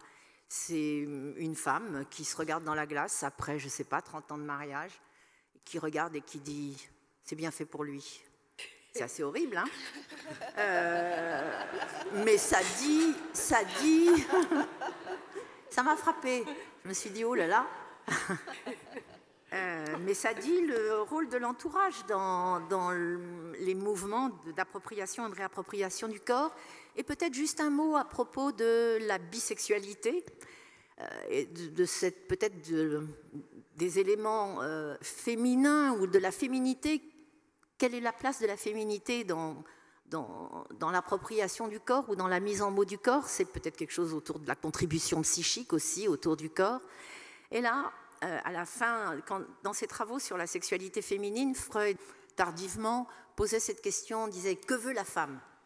On peut dire la même chose du corps quand il réagit à sa manière et de façon tout à fait impromptue et soudaine. Qu'est-ce qu'il me veut? Que veut-il? Et peut-être que là, à partir de là, on peut essayer de mettre d'autres mots et d'autres pensées. Voilà, c'était juste ça. Oui, on va passer la parole à la salle. Je voulais juste faire mes excuses à Didier Emmanuel publiquement, parce que moi, qui suis toute petite, dès qu'il est arrivé, je dis « Wow, vous êtes grand, vous hein !» Donc, non seulement je vous avais dit, puis tout de suite, bon, moi, l'agression directe. Et puis, je voulais aussi signaler que, en fait, c'est vrai que moi, je suis tombée sur votre texte, et puis j'en ai parlé à Israël. Il dit « Oui, il faut absolument qu'il vienne. » C'est un texte, et ce texte m'a poussé après à pousser plus loin des recherches sur Internet. Il y a un livre qui est vraiment remarquable. Ça serait bien que vous en parliez aussi, peut-être 2 mots. Et puis, c'est vrai que parler de votre travail, de votre réflexion, si on ne voit pas également ce que vous faites en tant que metteur en scène, et ce festival incroyable que vous avez créé à Maxéville, je crois que c'est un petit peu difficile. Bon, alors on peut le voir en allant sur le site internet. Si vous voulez en dire 2 mots, c'est open. Je ne suis pas vraiment là pour faire de la publicité. C'est pour qu'on voit votre travail. Mais en même temps, qu'on comprenne. C'est vrai, vous avez raison, parce que j'allais quand même rebondir dessus sur une raison, c'est cette question de l'approche du corps. Il y a quelque chose qui a été dit quand même qui est très juste aujourd'hui et qui pose quand même problème. C'est pour ça que d'ailleurs j'ai accepté avec enthousiasme de venir, parce que effectivement je pense que ce qui prend le dessus c'est quand même le corps prostitutionnel, c'est-à-dire le corps marchandise. C'est-à-dire que le monde marchand est extrêmement véloce et la question de penser le corps, on le vend plus vite qu'on ne le pense. Et du coup là je suis entièrement d'accord. Ce qui fait qu'il y a deux façons après de l'appréhender, enfin il y en a d'autres, mais en tout cas il y a des moments comme celui-ci où on peut prendre le temps d'interroger avec aussi l'hétérogénéité de nos expériences, nos parcours, etc. Et voilà. Et effectivement, nous, avec Souterrain, qui s'appelle Souterrain Corps Limite, où on réinterroge vraiment dans toute l'acception du terme les limites du corps, on a une approche, on est considéré comme un festival assez underground, on est très engagé parce qu'effectivement, on fait venir des performeurs qui sont, pour le coup, et je pense à des gens comme Lucas Spirao, etc., qui vont très loin dans le body art ou dans des démarches artistiques et corporelles. Mais du coup, souvent on me dit, les spectateurs lambda, la première fois qu'ils viennent, ils me disent « mais c'est quand même dur, c'est quand même une expérience, quand on n'a pas les codes et tout ». Mais c'est volontaire. Je crois que aussi la deuxième façon d'appréhender pour retrouver une forme de sacré, c'est aussi le corps initiatique. On parlait d'initiation tout à l'heure. Je pense que quand on regarde les actualités, on voit bien qu'aujourd'hui, c'est un peu le corps, ou le corps gadget ou le corps marchand. Le corps gadget, on tire dessus, on nous montre de la barbaque éclatée partout. C'est extrêmement violent et je trouve on perd vraiment une notion de valeur. Et nous, on voulait recréer ça, c'est-à-dire créer un festival où effectivement on montre des choses. Mais à un moment, voilà, on vient en âme et conscience et retrouver cette valeur initiatique, en fait. Voilà. Je voudrais juste dire une phrase, dire que justement, peut-être que nous avons l'art pour ne pas périr de la marchandise. C'est-à-dire parce que l'art permet une transgression des normes. Et c'est parce qu'il y a cette transgression que quelque chose, effectivement, bouge. Alors, je vais m'attribuer le privilège de la première question, le temps que les autres puissent préparer les leurs. En tant que, elle s'adresse à Didier Manuel. En tant que jeune médecin, il m'est arrivé dans les débuts de ma carrière d'être confronté à des gens qui avaient modifié leur corps et qui le regrettaient. La première fois, c'était lorsque j'ai dû faire une césarienne à une jeune femme qui avait tatoué en haut de son mont de Vénus à Gaston pour la vie. Et c'était plus Gaston et c'était très très gênant. Mais une autre fois, une autre anecdote m'a confronté avec le changement du corps et le regret amer qu'on peut avoir à ce sujet. Il s'agissait de quelqu'un qui s'était fait hospitaliser en médical dans une clinique médicale de mon hôpital pour ne pas qu'on voie, il était débardeur de caisse, qu'en fait, il fallait l'opérer d'urgence car il saignait de son fibrome jusqu'à le tuer. Et donc on l'a transféré, il avait laissé sa voiture loin, on l'a transféré dans le service où je travaillais. Et le fibrome remontait jusqu'au thorax et il l'empêchait de travailler. Il était vraiment débardeur de caisse et s'appelait René parce qu'il était René. Et donc René, la veille de l'intervention où il s'agissait donc de lui enlever ce fibrome qu'il tuait et les seins qu'il embarrassait mais qu'il comprimait, a poussé une boucle de ses cheveux qui recouvrait le lobe de l'oreille et a dit « Est-ce que vous ne pouvez pas en même temps m'enlever les trous que j'ai dans les oreilles ?» Et ça, malheureusement, on ne pouvait pas. Mais ma question est la suivante. Si je peux entendre que le fait de mettre des tatouages sur son corps soit une manière de mettre des mots sur le corps. L'expression artistique, quand je la mets chez moi sur les murs, je sais qu'une toile peut me plaire tellement que je la regarderai tout le temps, puis tout d'un coup, moins me plaire, et puis tout d'un coup, me rebuter, et je la mets à la cave, et je ne la regarde plus, ou je la donne à quelqu'un. Il n'en va pas de même d'un tatouage qu'on a sous le nez tout le temps. Alors ma question qui s'adresse à vous, est-ce qu'il n'y a pas des tatouages que vous regrettez ou que vous ne pouvez plus voir en peinture? Alors, question intéressante. Il y a effectivement des tatouages que je regrette, d'ailleurs que j'ai recouverts. Mais pourquoi? Parce qu'en réalité, comme je l'ai dit tout à l'heure très rapidement, ils ont été faits en fine line, et c'est-à-dire avec une technique qui ne tient pas beaucoup dans le temps. Donc le regret, il est plus la dilatation. Après, il y a des tatouages, même s'ils ne me correspondent plus aujourd'hui, je les garderai. Si j'avais mis le nom de ma chérie A en 80, mettons, 8 ou 10, il n'y aurait pas de souci pour mettre un trait dessus une fois que je suis et mettre le nom de ma chérie B derrière. Parce que si on n'appréhende pas le tatouage comme quelque chose qui est véritablement ce qui a été dit tout à l'heure, et là je suis 100% d'accord, si on n'est que dans la valeur cosmétique, surtout pas rentrer dans le tatouage. Il y a autre chose, même si c'est un acte radical. Je regrette j'étais obligé de le recouvrir, mais je regrette mon tout premier tatouage. En fait, il n'a pas tenu, mais je le regrette. Même si aujourd'hui il était moche, je serais content de l'avoir quelque part. Et pour finir, ma fille qui a 15 ans, évidemment, elle voit son papa voilà, tatoué, elle voit des tatoués à la maison, voire des gens extrêmement modifiés. Et du coup, évidemment, elle m'a dit il n'y a pas longtemps, ah ben, je vais me faire un tatouage.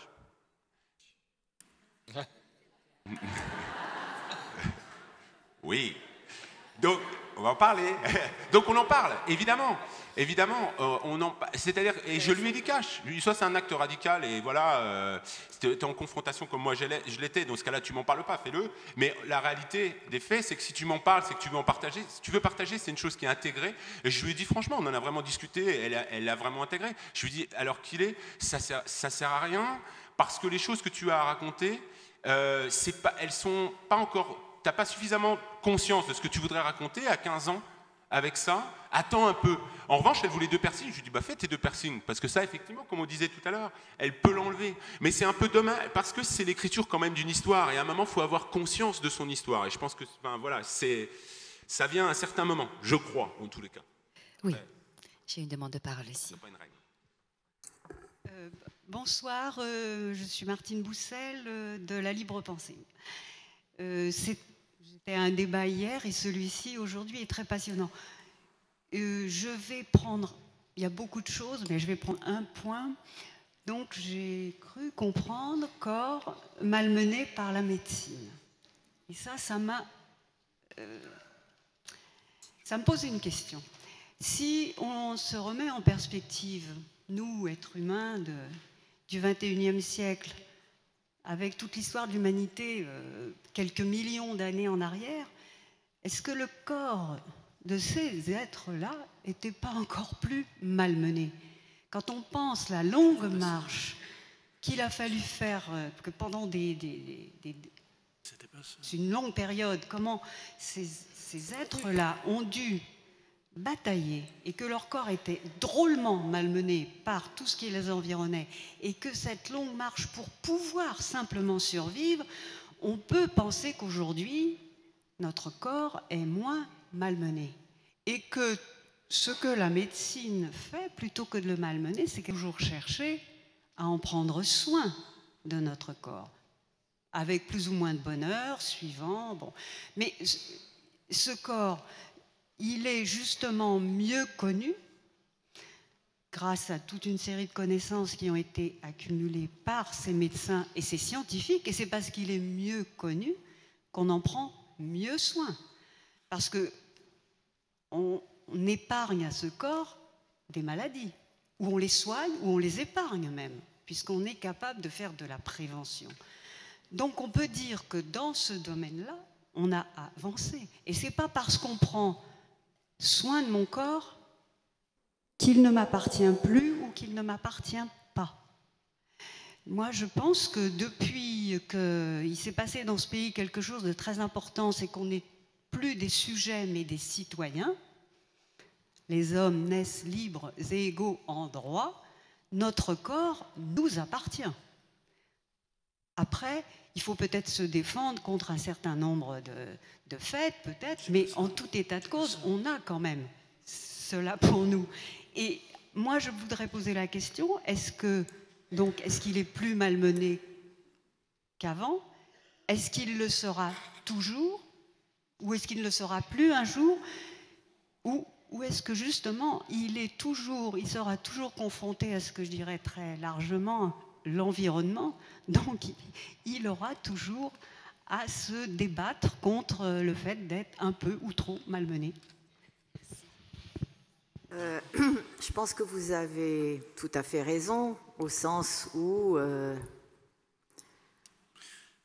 les progrès de la médecine, les avancées de la science font qu'on prend soin du corps. Mais le fait de prendre soin du corps implique des mutilations du corps, des transformations du corps, des aménagements du corps. Et malheureusement, je pense que d'une certaine manière, en tout cas la manière dont chacun vit les soins dont il est l'objet ou dont son corps est l'objet, la manière dont chacun vit cette forme de soin et ce rapport au corps, eh bien, implique en tout cas une certaine forme de reconnaissance de la manière dont il est malmené. C'est sûrement pour le bien à venir, c'est évident. Mais quand vous avez tous les effets secondaires à supporter d'une chimiothérapie, par exemple, ou tous les effets secondaires à supporter d'une greffe ou d'une intervention chirurgicale qui ne met pas forcément la vie en danger, eh bien, oui, le corps est déjà malmené par la maladie, il est aussi malmené par la médecine. Et d'une certaine manière, on n'a pas vraiment le choix, parce qu'aujourd'hui, il y a des protocoles de soins, il y a une homogénéisation des protocoles et auxquels chaque personne doit, d'une certaine manière, je dirais, accepter, presque un peu se soumettre. Enfin, moi, je pense ça. Mais vous avez raison de dire, on a été beaucoup plus malmenés, et ce n'est pas une raison pour faire du refus de soins, ce n'est pas du tout ça que je veux dire. Bonjour. Donc moi, je voulais juste faire un point sur le fait que le tatouage d'un adolescent ne serait pas basé sur un vrai projet. Alors moi, je voulais témoigner parce que, comme tout le monde, je n'ai pas pu faire mon tatouage avant mes 18 ans. Mais les tatouages que j'ai faits à cet âge-là sont des tatouages qui étaient déjà des projets de mes 15 ans. Et c'est pas parce qu'on a 15 ans et que on n'a peut-être pas vécu grand-chose dans sa vie qu'on n'a rien vécu d'assez significatif pour le marquer sur sa peau. Notamment, pour ma part, c'était marquer un deuil.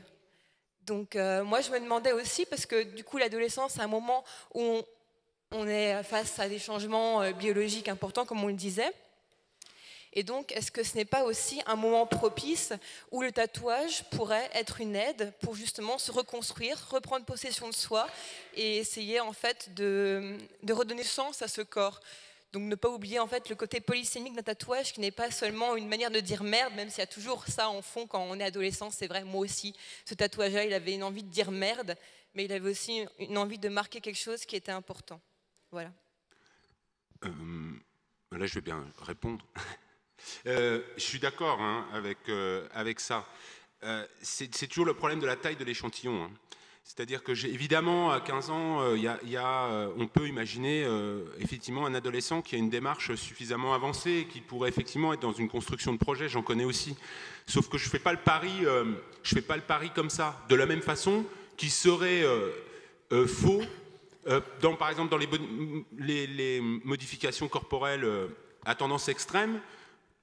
De la même façon qu'on ne peut pas dire que c'est du pathologique, parce qu'on l'entend, ouais, c'est pathologique, ça va trop loin. Non, c'est pas que pathologique, mais évidemment qu'il y a du pathologique aussi des fois. Donc c'est la taille de l'échantillon. Pour un adolescent, je pense que 9 fois sur 10, je ne suis pas persuadé que le projet soit structuré. Il y a un phénomène de mode, il y a tellement de sollicitations, je ne suis pas convaincu que vouloir se faire tatouer parce que M. Pokora est extrêmement tatoué, ce soit une bonne justification et que le tatouage tienne dans le temps. Monsieur Goury voulait juste intervenir par rapport à la question précédente. La question précédente, en fait. Hein. Ouais. Oui, non, parce que si vous voulez, je crois qu'il ne faut pas croire qu'effectivement, on critique les savoirs ou les pratiques de la médecine scientifique parce qu'elle a un prix. C'est comme un médicament, il y a des effets secondaires. Le prix de la médecine scientifique, c'est qu'elle tient beaucoup moins compte de la parole du malade, et même au fur et à mesure de l'évolution des techniques, si vous voulez, de la clinique.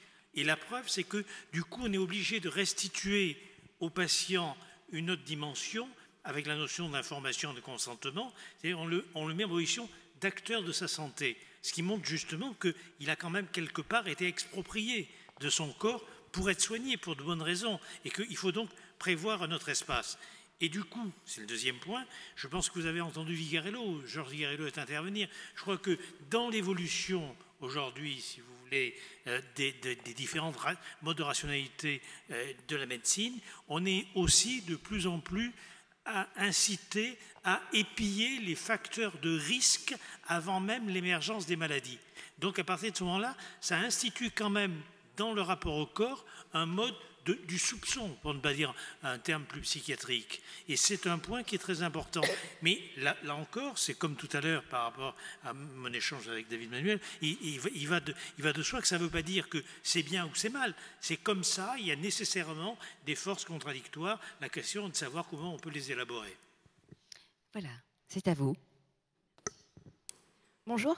Alors, moi, j'ai une notion qui m'intéresse dans le tatouage, c'est la notion de douleur. Vous l'avez abordée avant en disant que c'était quelque chose qu'on cherchait à faire disparaître. Dans la culture du tatouage, la douleur, c'est un passage obligé, bien sûr, établi et parfois même apprécié. Je ne crois pas que ce soit une dimension sadomasochiste, mais quelque chose plutôt qui aide à envisager le changement qui nous attend et quelque chose qu'on aime. Il y a une expression qui dit « no pain, no gain ». Si on n'a pas cette souffrance... On se rassure comme on peut. Oui, c'est ça. Mais c'est vraiment quelque chose que, moi, à titre personnel, j'apprécie, mais c'est pas quelque chose... J'aime pas me faire du mal, là n'est pas la question. Mais pourquoi certains tatoués aiment ce passage-là ?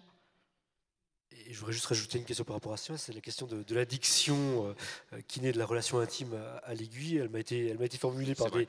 Donc si on peut effectivement compléter... Allez, sur les deux points. Alors effectivement, il y a quelque chose quand même qui est paradoxal et qui pourrait être quelque part un peu masochiste quand même.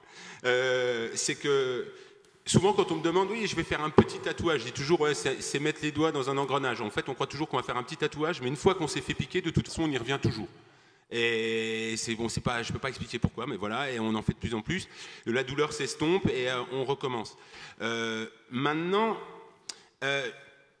d'expérience personnelle et à la fois aussi de gens que je connais, même à commencer par exemple par Lucas, qui est quand même profondément modifié. Plus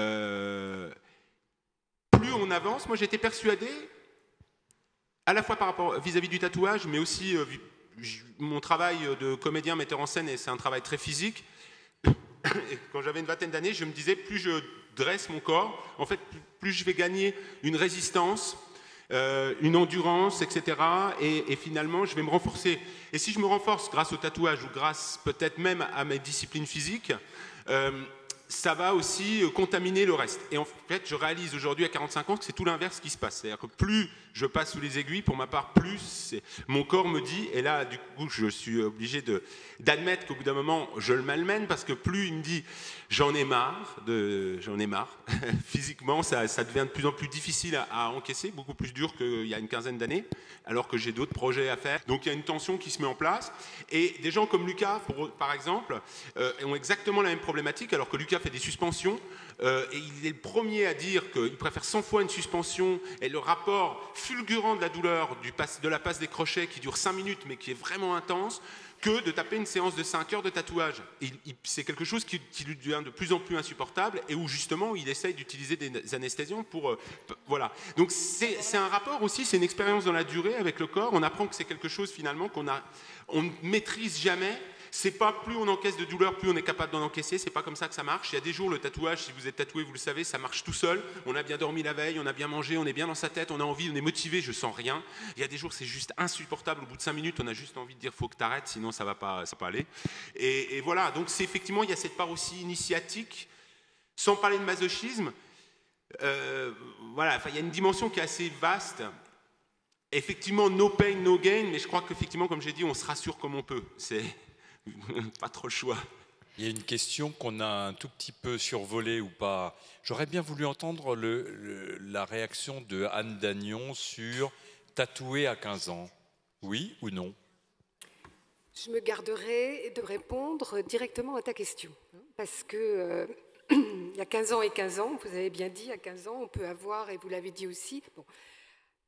Cependant, quand même, à 15 ans, on est encore en plein dans une période de grande mouvance.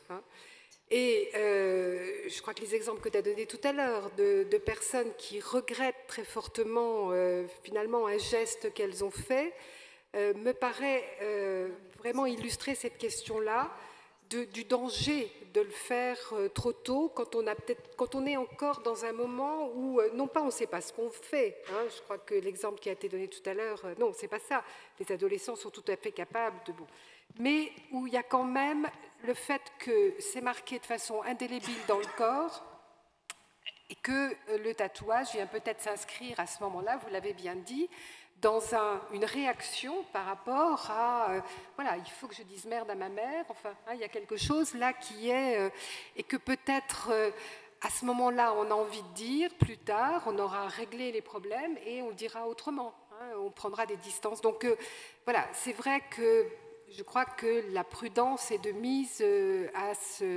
cette époque-là, ce qui n'empêche qu'un certain nombre d'adolescents vont se passer de l'autorisation et que quand on ne sera plus dans la recherche esthétique et dans la recherche d'une réaction d'adolescence, je dirais, saine, hein, mais qu'on sera vraiment dans le témoin d'une souffrance, là, ça ne sera pas des tatouages, ça sera véritablement une attaque personnelle du corps et on ne passera pas par les aiguilles du tatoueur, mais on prendra directement le couteau pour se scarifier, avec toujours ce temps de la douleur, hein, et après ce temps de l'apaisement. Les adolescentes qui se scarifient le disent très bien, hein, il y a le moment où elles se coupent, et après le moment où le sang coule et où l'apaisement revient. Hein, il y a vraiment... D'ailleurs, la scarification, c'est... Pardon ? On me faisait une remarque, effectivement, que le tatouage, c'est quand même la décision de quelqu'un qui a une bonne santé. Je pense qu'aussi, la scarification, au sens strict aussi. Je pense que le cutting, le fait de faire du cutting compulsif, ça, c'est autre chose. Oui, alors je crois que là, on n'a pas beaucoup abordé cette question-là, mais qui me paraît fondamentale, c'est qu'on a beaucoup parlé du tatouage, des marques sur le corps, d'adolescents, de jeunes adultes, d'adultes qui ont voilà, un rapport au monde assez stable, avec... bon.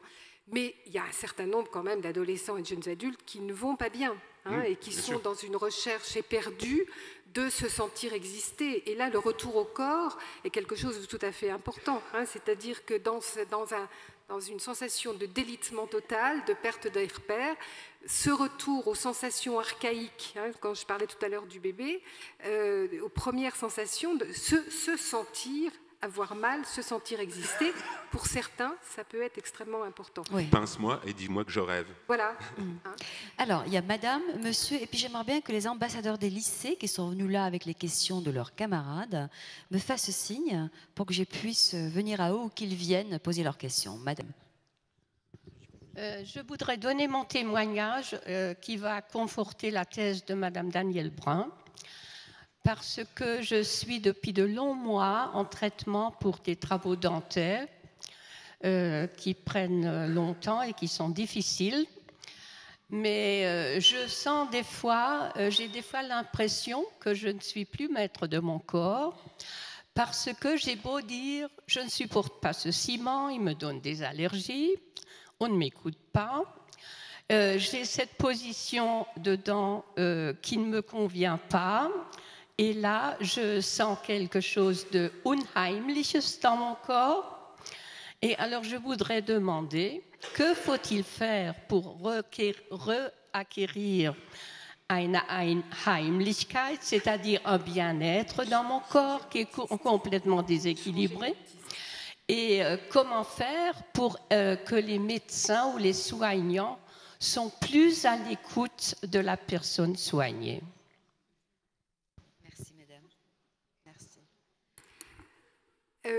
Je pense que c'est tout à fait important ce que vous dites et ce qu'a dit la personne avant. Je crois qu'il faut bien faire la différence. La médecine qui malmène les corps, je crois que les soins ne sont pas là pour malmener les personnes, hein, ce n'est pas l'objectif. Mais vous avez bien dit que, effectivement, ce qui manque et ce qui vous manque de façon dramatique et qui vous malmène, c'est que vous n'êtes pas entendu dans votre plainte et dans votre souffrance de ne pas comprendre, de ne pas bien supporter. Donc là, on n'est pas du tout dans la qualité technique des soins, on est dans la rencontre qui ne se fait pas entre vous et le médecin ou l'équipe médicale qui vous soigne. Et là, on n'est pas dans, je dirais, c'est peut-être un problème de la médecine actuelle qui est trop de se centrer sur le corps, sur les organes, sur les fonctions, et d'oublier que le corps est une personne. Enfin, je veux dire que c'est la personne à part entière qu'il faut prendre en compte et pas seulement un organe.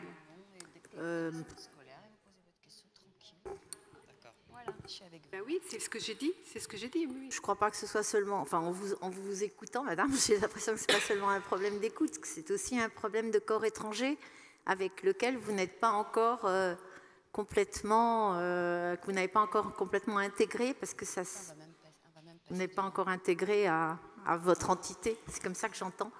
Mais peut-être que là, c'est là où. Enfin, il faut lire le livre de Jean-Luc Nancy. Bonjour. Bonjour. Allô. Bonjour, je me présente et j'interviens à ce titre-là. J'étais destiné à être chirurgien, ce que je n'ai pas fait, kinésithérapie. J'ai passé le concours à Strasbourg, je l'ai gagné, et je suis devenu un ex-psychanalyste lacanien. À la retraite maintenant. Alors, quelque chose qui me pose, c'est si d'aventure, j'avais rencontré dans un cabinet de kiné, quelqu'un de tatoué. Aurais-je soigné, pris en charge un corps malmené ou bien une œuvre d'art? Ensuite, deuxièmement, si d'aventure j'étais chirurgien, évidemment le champ opératoire il est très étroit, c'est sûr. Mais qu'est-ce que ce serait? Ensuite, comme j'étais spécialiste de l'autisme, je me suis aperçu que les autistes ne se tatouait pas. Et quand je me trouve en face de toutes ces boutiques qui, pour moi, ce n'est pas un jugement, mais c'est une constatation, c'est de la violence, de tatouage à tous azimuts, je me demande comment se fait-il que les enfants, effectivement, ne prennent pas des malabars et tout simplement se font des tatouages comme autrefois. Merci. Des calcomanies. Alors, on peut vous poser là. Vous voulez réagir ou on peut déjà vous poser la question? Juste peut-être une réaction. Oui. Les enfants se font des tatouages autocollants, hein, plein. C'est quelque chose de très répandu. Les enfants autistes, alors je pense que c'est un exemple intéressant que vous citez, sur lequel il y aurait énormément de choses à dire, parce que le rapport au corps d'un enfant autiste est très particulier, parce que lui, il reste complètement justement dans la sensorialité, et en tout cas au début, quand il est en très grave difficulté dans son rapport au monde, qui est un monde incompréhensible, et donc effectivement là on n'est pas dans une élaboration de rechercher quelque chose d'artistique sur le corps. L'enfant autiste déjà, il faut qu'il arrive à comprendre, et surtout qu'on le comprenne dans son mode de fonctionnement. Donc je pense qu'on est quand même un petit peu loin de... mais par contre l'agression, les auto-agressions que se font quelquefois ces enfants qui, en très grave difficulté dans leur développement, peuvent être tout à fait dramatiques. Mais ce n'est pas dans une dimension de volonté de se détruire, c'est dans une dimension de douleur et d'incompréhension totale du monde qui les entoure et de se retourner sur eux-mêmes, parce qu'ils n'auront aucun autre moyen pour se faire, je ne dirais pas comprendre, mais en tout cas pour exprimer quelque chose. Très bien. Alors, juste rappeler quelque chose, c'est que dans le cadre du Forum Jeune, donc ça fait déjà plusieurs mois que nous travaillons avec les lycéens d'Alsace, et entre autres travaux, il y a eu un journal, il y a des tas de choses. Hein. Donc, chaque établissement ou classe nous envoie un ambassadeur qui pose la question, qui vous pose à vous la question, et puis vous apporterez après la réponse donc à vos camarades. Alors, je vous laisse vous présenter et poser la question. Alors, je me présente, Malé Nicolas, ambassadeur du lycée Marguerite Yourcenar à Erstein. Et j'ai une question spécifiquement concernant les scarifications, d'un point de vue biologique et psychologique. Alors, il existe des adolescents pour qui se scarifier est un plaisir, ce qui peut paraître quand même paradoxal. Mais néanmoins, il va de soi que la scarification peut quand même présenter des risques, rien que par exemple les infections, ainsi que la perte de sang, ce qui peut affaiblir le corps. Est-ce que toutefois ces adolescents ont conscience au moins des risques, ou alors ce plaisir d'escarifier outrepasse même cette crainte des éventuels risques? Voilà, c'est à vous. Oui, alors, Vous posez une question importante parce qu'effectivement, là, il faut peut-être faire la différence entre la scarification qui est dans une dimension, encore une fois, un petit peu proche du tatouage, de la marque sur le corps, d'une marque qui doit devenir artistique, parce que on peut, avec des scarifications, faire avec des reliefs, enfin la cicatrice va permettre de faire des formes en relief. Donc là, on est dans une dimension artistique. Autre chose, est effectivement l'adolescent qui va se couper dans une démarche d'impulsion, je dirais, hein, vraiment très, très pathologique. Et dans ces moments-là, l'adolescent, je pense, n'a absolument pas conscience qu'il se met en danger. Il y a quelque chose qui s'impose à lui, une nécessité de se couper, hein, de s'entailler, d'agresser son corps, avec encore une fois, comme ce que je disais tout à l'heure, cette recherche de l'apaisement après avec le sang qui coule. Alors, toutes ces données de, voilà, je cours des risques parce que je cours des risques d'infection, hein, comment ça va se cicatriser, je crois que là, il en est très loin dans le moment même de son geste. Quand c'est une scarification dans une démarche esthétique, là, je dirais que la conscience du geste est beaucoup plus à l'œuvre. Est-ce que ça arrête la personne? Ça, je ne sais pas, je ne peux pas dire, mais dans une forme, on est vraiment dans quelque chose de très impulsif, le passage à l'acte, comme on dit, et dans l'autre, c'est peut-être quelque chose de plus pensé, et donc de prise en compte des risques.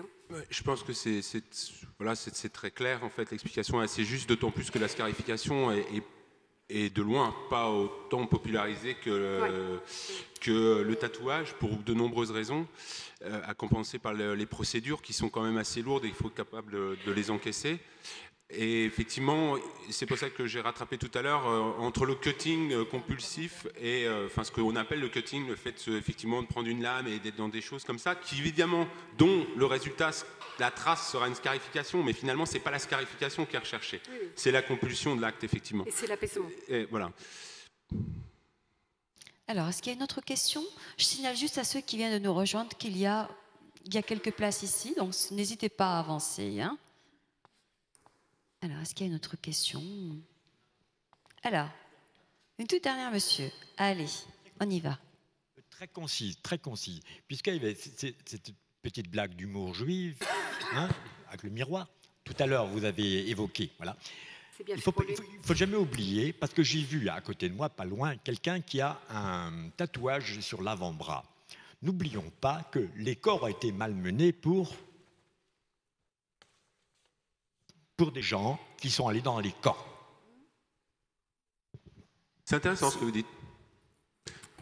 Vraiment, parce que personnellement, par exemple, mon histoire fait que voilà, je viens d'une famille militaire. Et je viens d'une famille de militaires. Et il y a un acte, en l'occurrence, qui est maintenant dans mon approche du tatouage, qui est très consciente. Et pour en avoir discuté avec certains de mes camarades qui sont encore plus tatoués que moi, il y a cette volonté-là, c'est l'impossibilité du reniement. C'est-à-dire que je sais fondamentalement que j'ai des tatouages qui, quelle que soit la circonstance et quel que soit l'individu qui sera en face de moi, quel que soit l'engagement qu'il veut avoir envers mon intégrité, tant bien même je peux me renier verbalement, je ne pourrai pas me renier physiquement, c'est terminé. Donc après, à bon entendeur... Par rapport à ce que vous avez dit sur les tatouages dans les camps, je crois que le but était de détruire l'identité des personnes, qui ne devenaient plus que des numéros. Hein. Je pense qu'on n'en est pas là quand on parle des tatouages esthétiques, mais là, il y a vraiment la volonté d'une destruction de la personne. Non, mais il y a une codification en réalité. Oui. Un tatouage, ça peut vous attirer des ennuis. Oui, d'accord. Il y a toujours la structuration en bande et il y a des tatouages. Enfin, vous vous retrouvez bras nus dans un bar et il y a des tribus urbaines. Avoir un tatouage, sans avoir même parlé, le simple fait de rentrer dans le bar peut avoir engendré un conflit, et un conflit qui peut être physiquement très violent. Oui, mais là, il y a une volonté, vraiment, il y avait une volonté très précise de détruire bien sûr. Une partie de l'humanité. Ouais. Non. Je vais m'arroger le droit de la dernière question et qui s'adresse peut-être à chacun d'entre vous. Peut-on dire qu'il y a un lien entre le nombre de personnes qui se mettent des traces sur la peau dans une société et l'état de cette société. Il se trouve que depuis la nuit des temps, les humains ont des traces comme ci dans telle tribu et dans telle ethnie, et des traces comme cela dans d'autres. Donc c'est un phénomène très ancien de l'humanité. Mais dans notre société, sont apparues dans les 50 dernières années une augmentation de la manière dont on met des traces sur le corps. Est-ce que les uns et les autres, vous faites des liens, et puis ça peut peut-être servir de conclusion, des liens entre le degré de traces qu'on laisse sur la peau dans une société et l'état de cette société?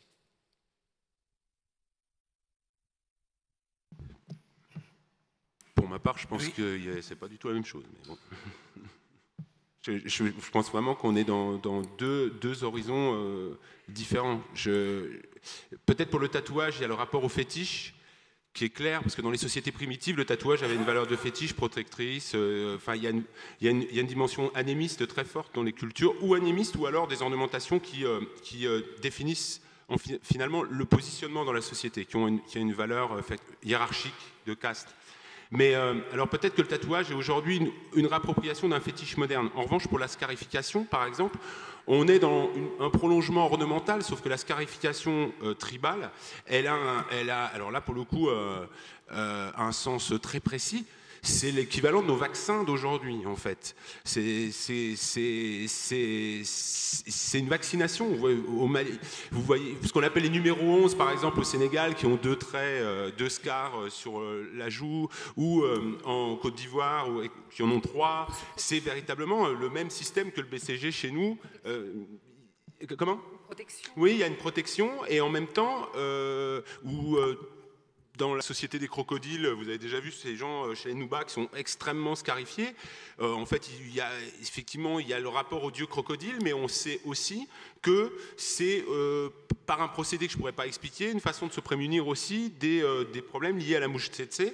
Et que quand ils font la scarification, c'est aussi une manière, le chaman, mais il ne se contente pas de couper, en fait. Par des onguents, des choses, il essaie de renforcer le corps. Donc on est dans une toute autre démarche aujourd'hui où la scar, elle est purement ornementale, en fait. Enfin, il me semble. Oui, enfin moi, pour essayer juste de répondre à tes questions, je répondrai de 2 manières un peu contradictoires. La première, c'est que je pense qu'effectivement, on n'est plus dans quelque chose qui obéit à un code social et langagier articulé au collectif. Il y a un effacement des récits collectifs, et du coup, chacun essaie de désespérément se créer un récit pour donner un sens et une histoire à son existence. Donc je crois qu'il y a ce premier point, effectivement, dans une société où il y a une certaine homogénéisation, une certaine standardisation, chacun recherche un peu une singularité, mais qui soit visible et offerte à l'espace de l'autre. Quand je dis contradictoire, c'est parce que ma deuxième réponse, elle peut contredire un peu elle peut un peu casser l'ambiance, je dirais. C'est qu'à mon avis, on ne peut pas savoir, tant qu'on n'a pas posé la question à quelqu'un, comment ça t'est venu cette idée. C'est-à-dire, tant qu'on ne replace pas dans un contexte singulier, on ne peut pas, je dirais, dire ce que ça veut dire pour lui. On peut donner un certain nombre de significations sociales et anthropologiques. Mais le fin mot pour aller vite, c'est quand même de dire, ben voilà, si tu as cette idée, si tu as ce désir, comment ça t'est venu et quelle place et quelle fonction ça a pour toi dans la généalogie de tes pensées. Moi, juste pour apporter ma contribution à votre question, je pense que le rapport à la société, c'est aussi un rapport aux vêtements. Et que dans les sociétés primitives, c'était des corps dévêtus, qu'aujourd'hui, dans les sociétés, entre guillemets, civilisées, sont des corps vêtus. Donc peut-être que là, il y a quelque chose.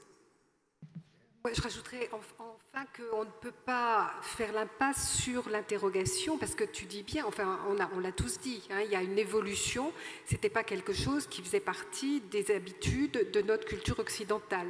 Donc quelque chose se passe qui fait qu'effectivement, il devient maintenant important. Alors est-ce que c'est d'une certaine façon la fascination par rapport à des cultures qu'on connaît mieux maintenant, et bon, est-ce que c'est, quand je dis fascination, c'est intérêt, c'est connaissance, enfin c'est tout ça, mais est-ce que c'est un mode de fonctionnement de notre société qui fait que l'être humain est au cœur et que voilà, c'est moi-je et je vais essayer de me sentir encore plus exister, mais on ne peut pas dire non, comme on ne peut pas dire c'est l'état de délabrement de notre société qui fait qu'on se fait plus de scarification ou de tatouage.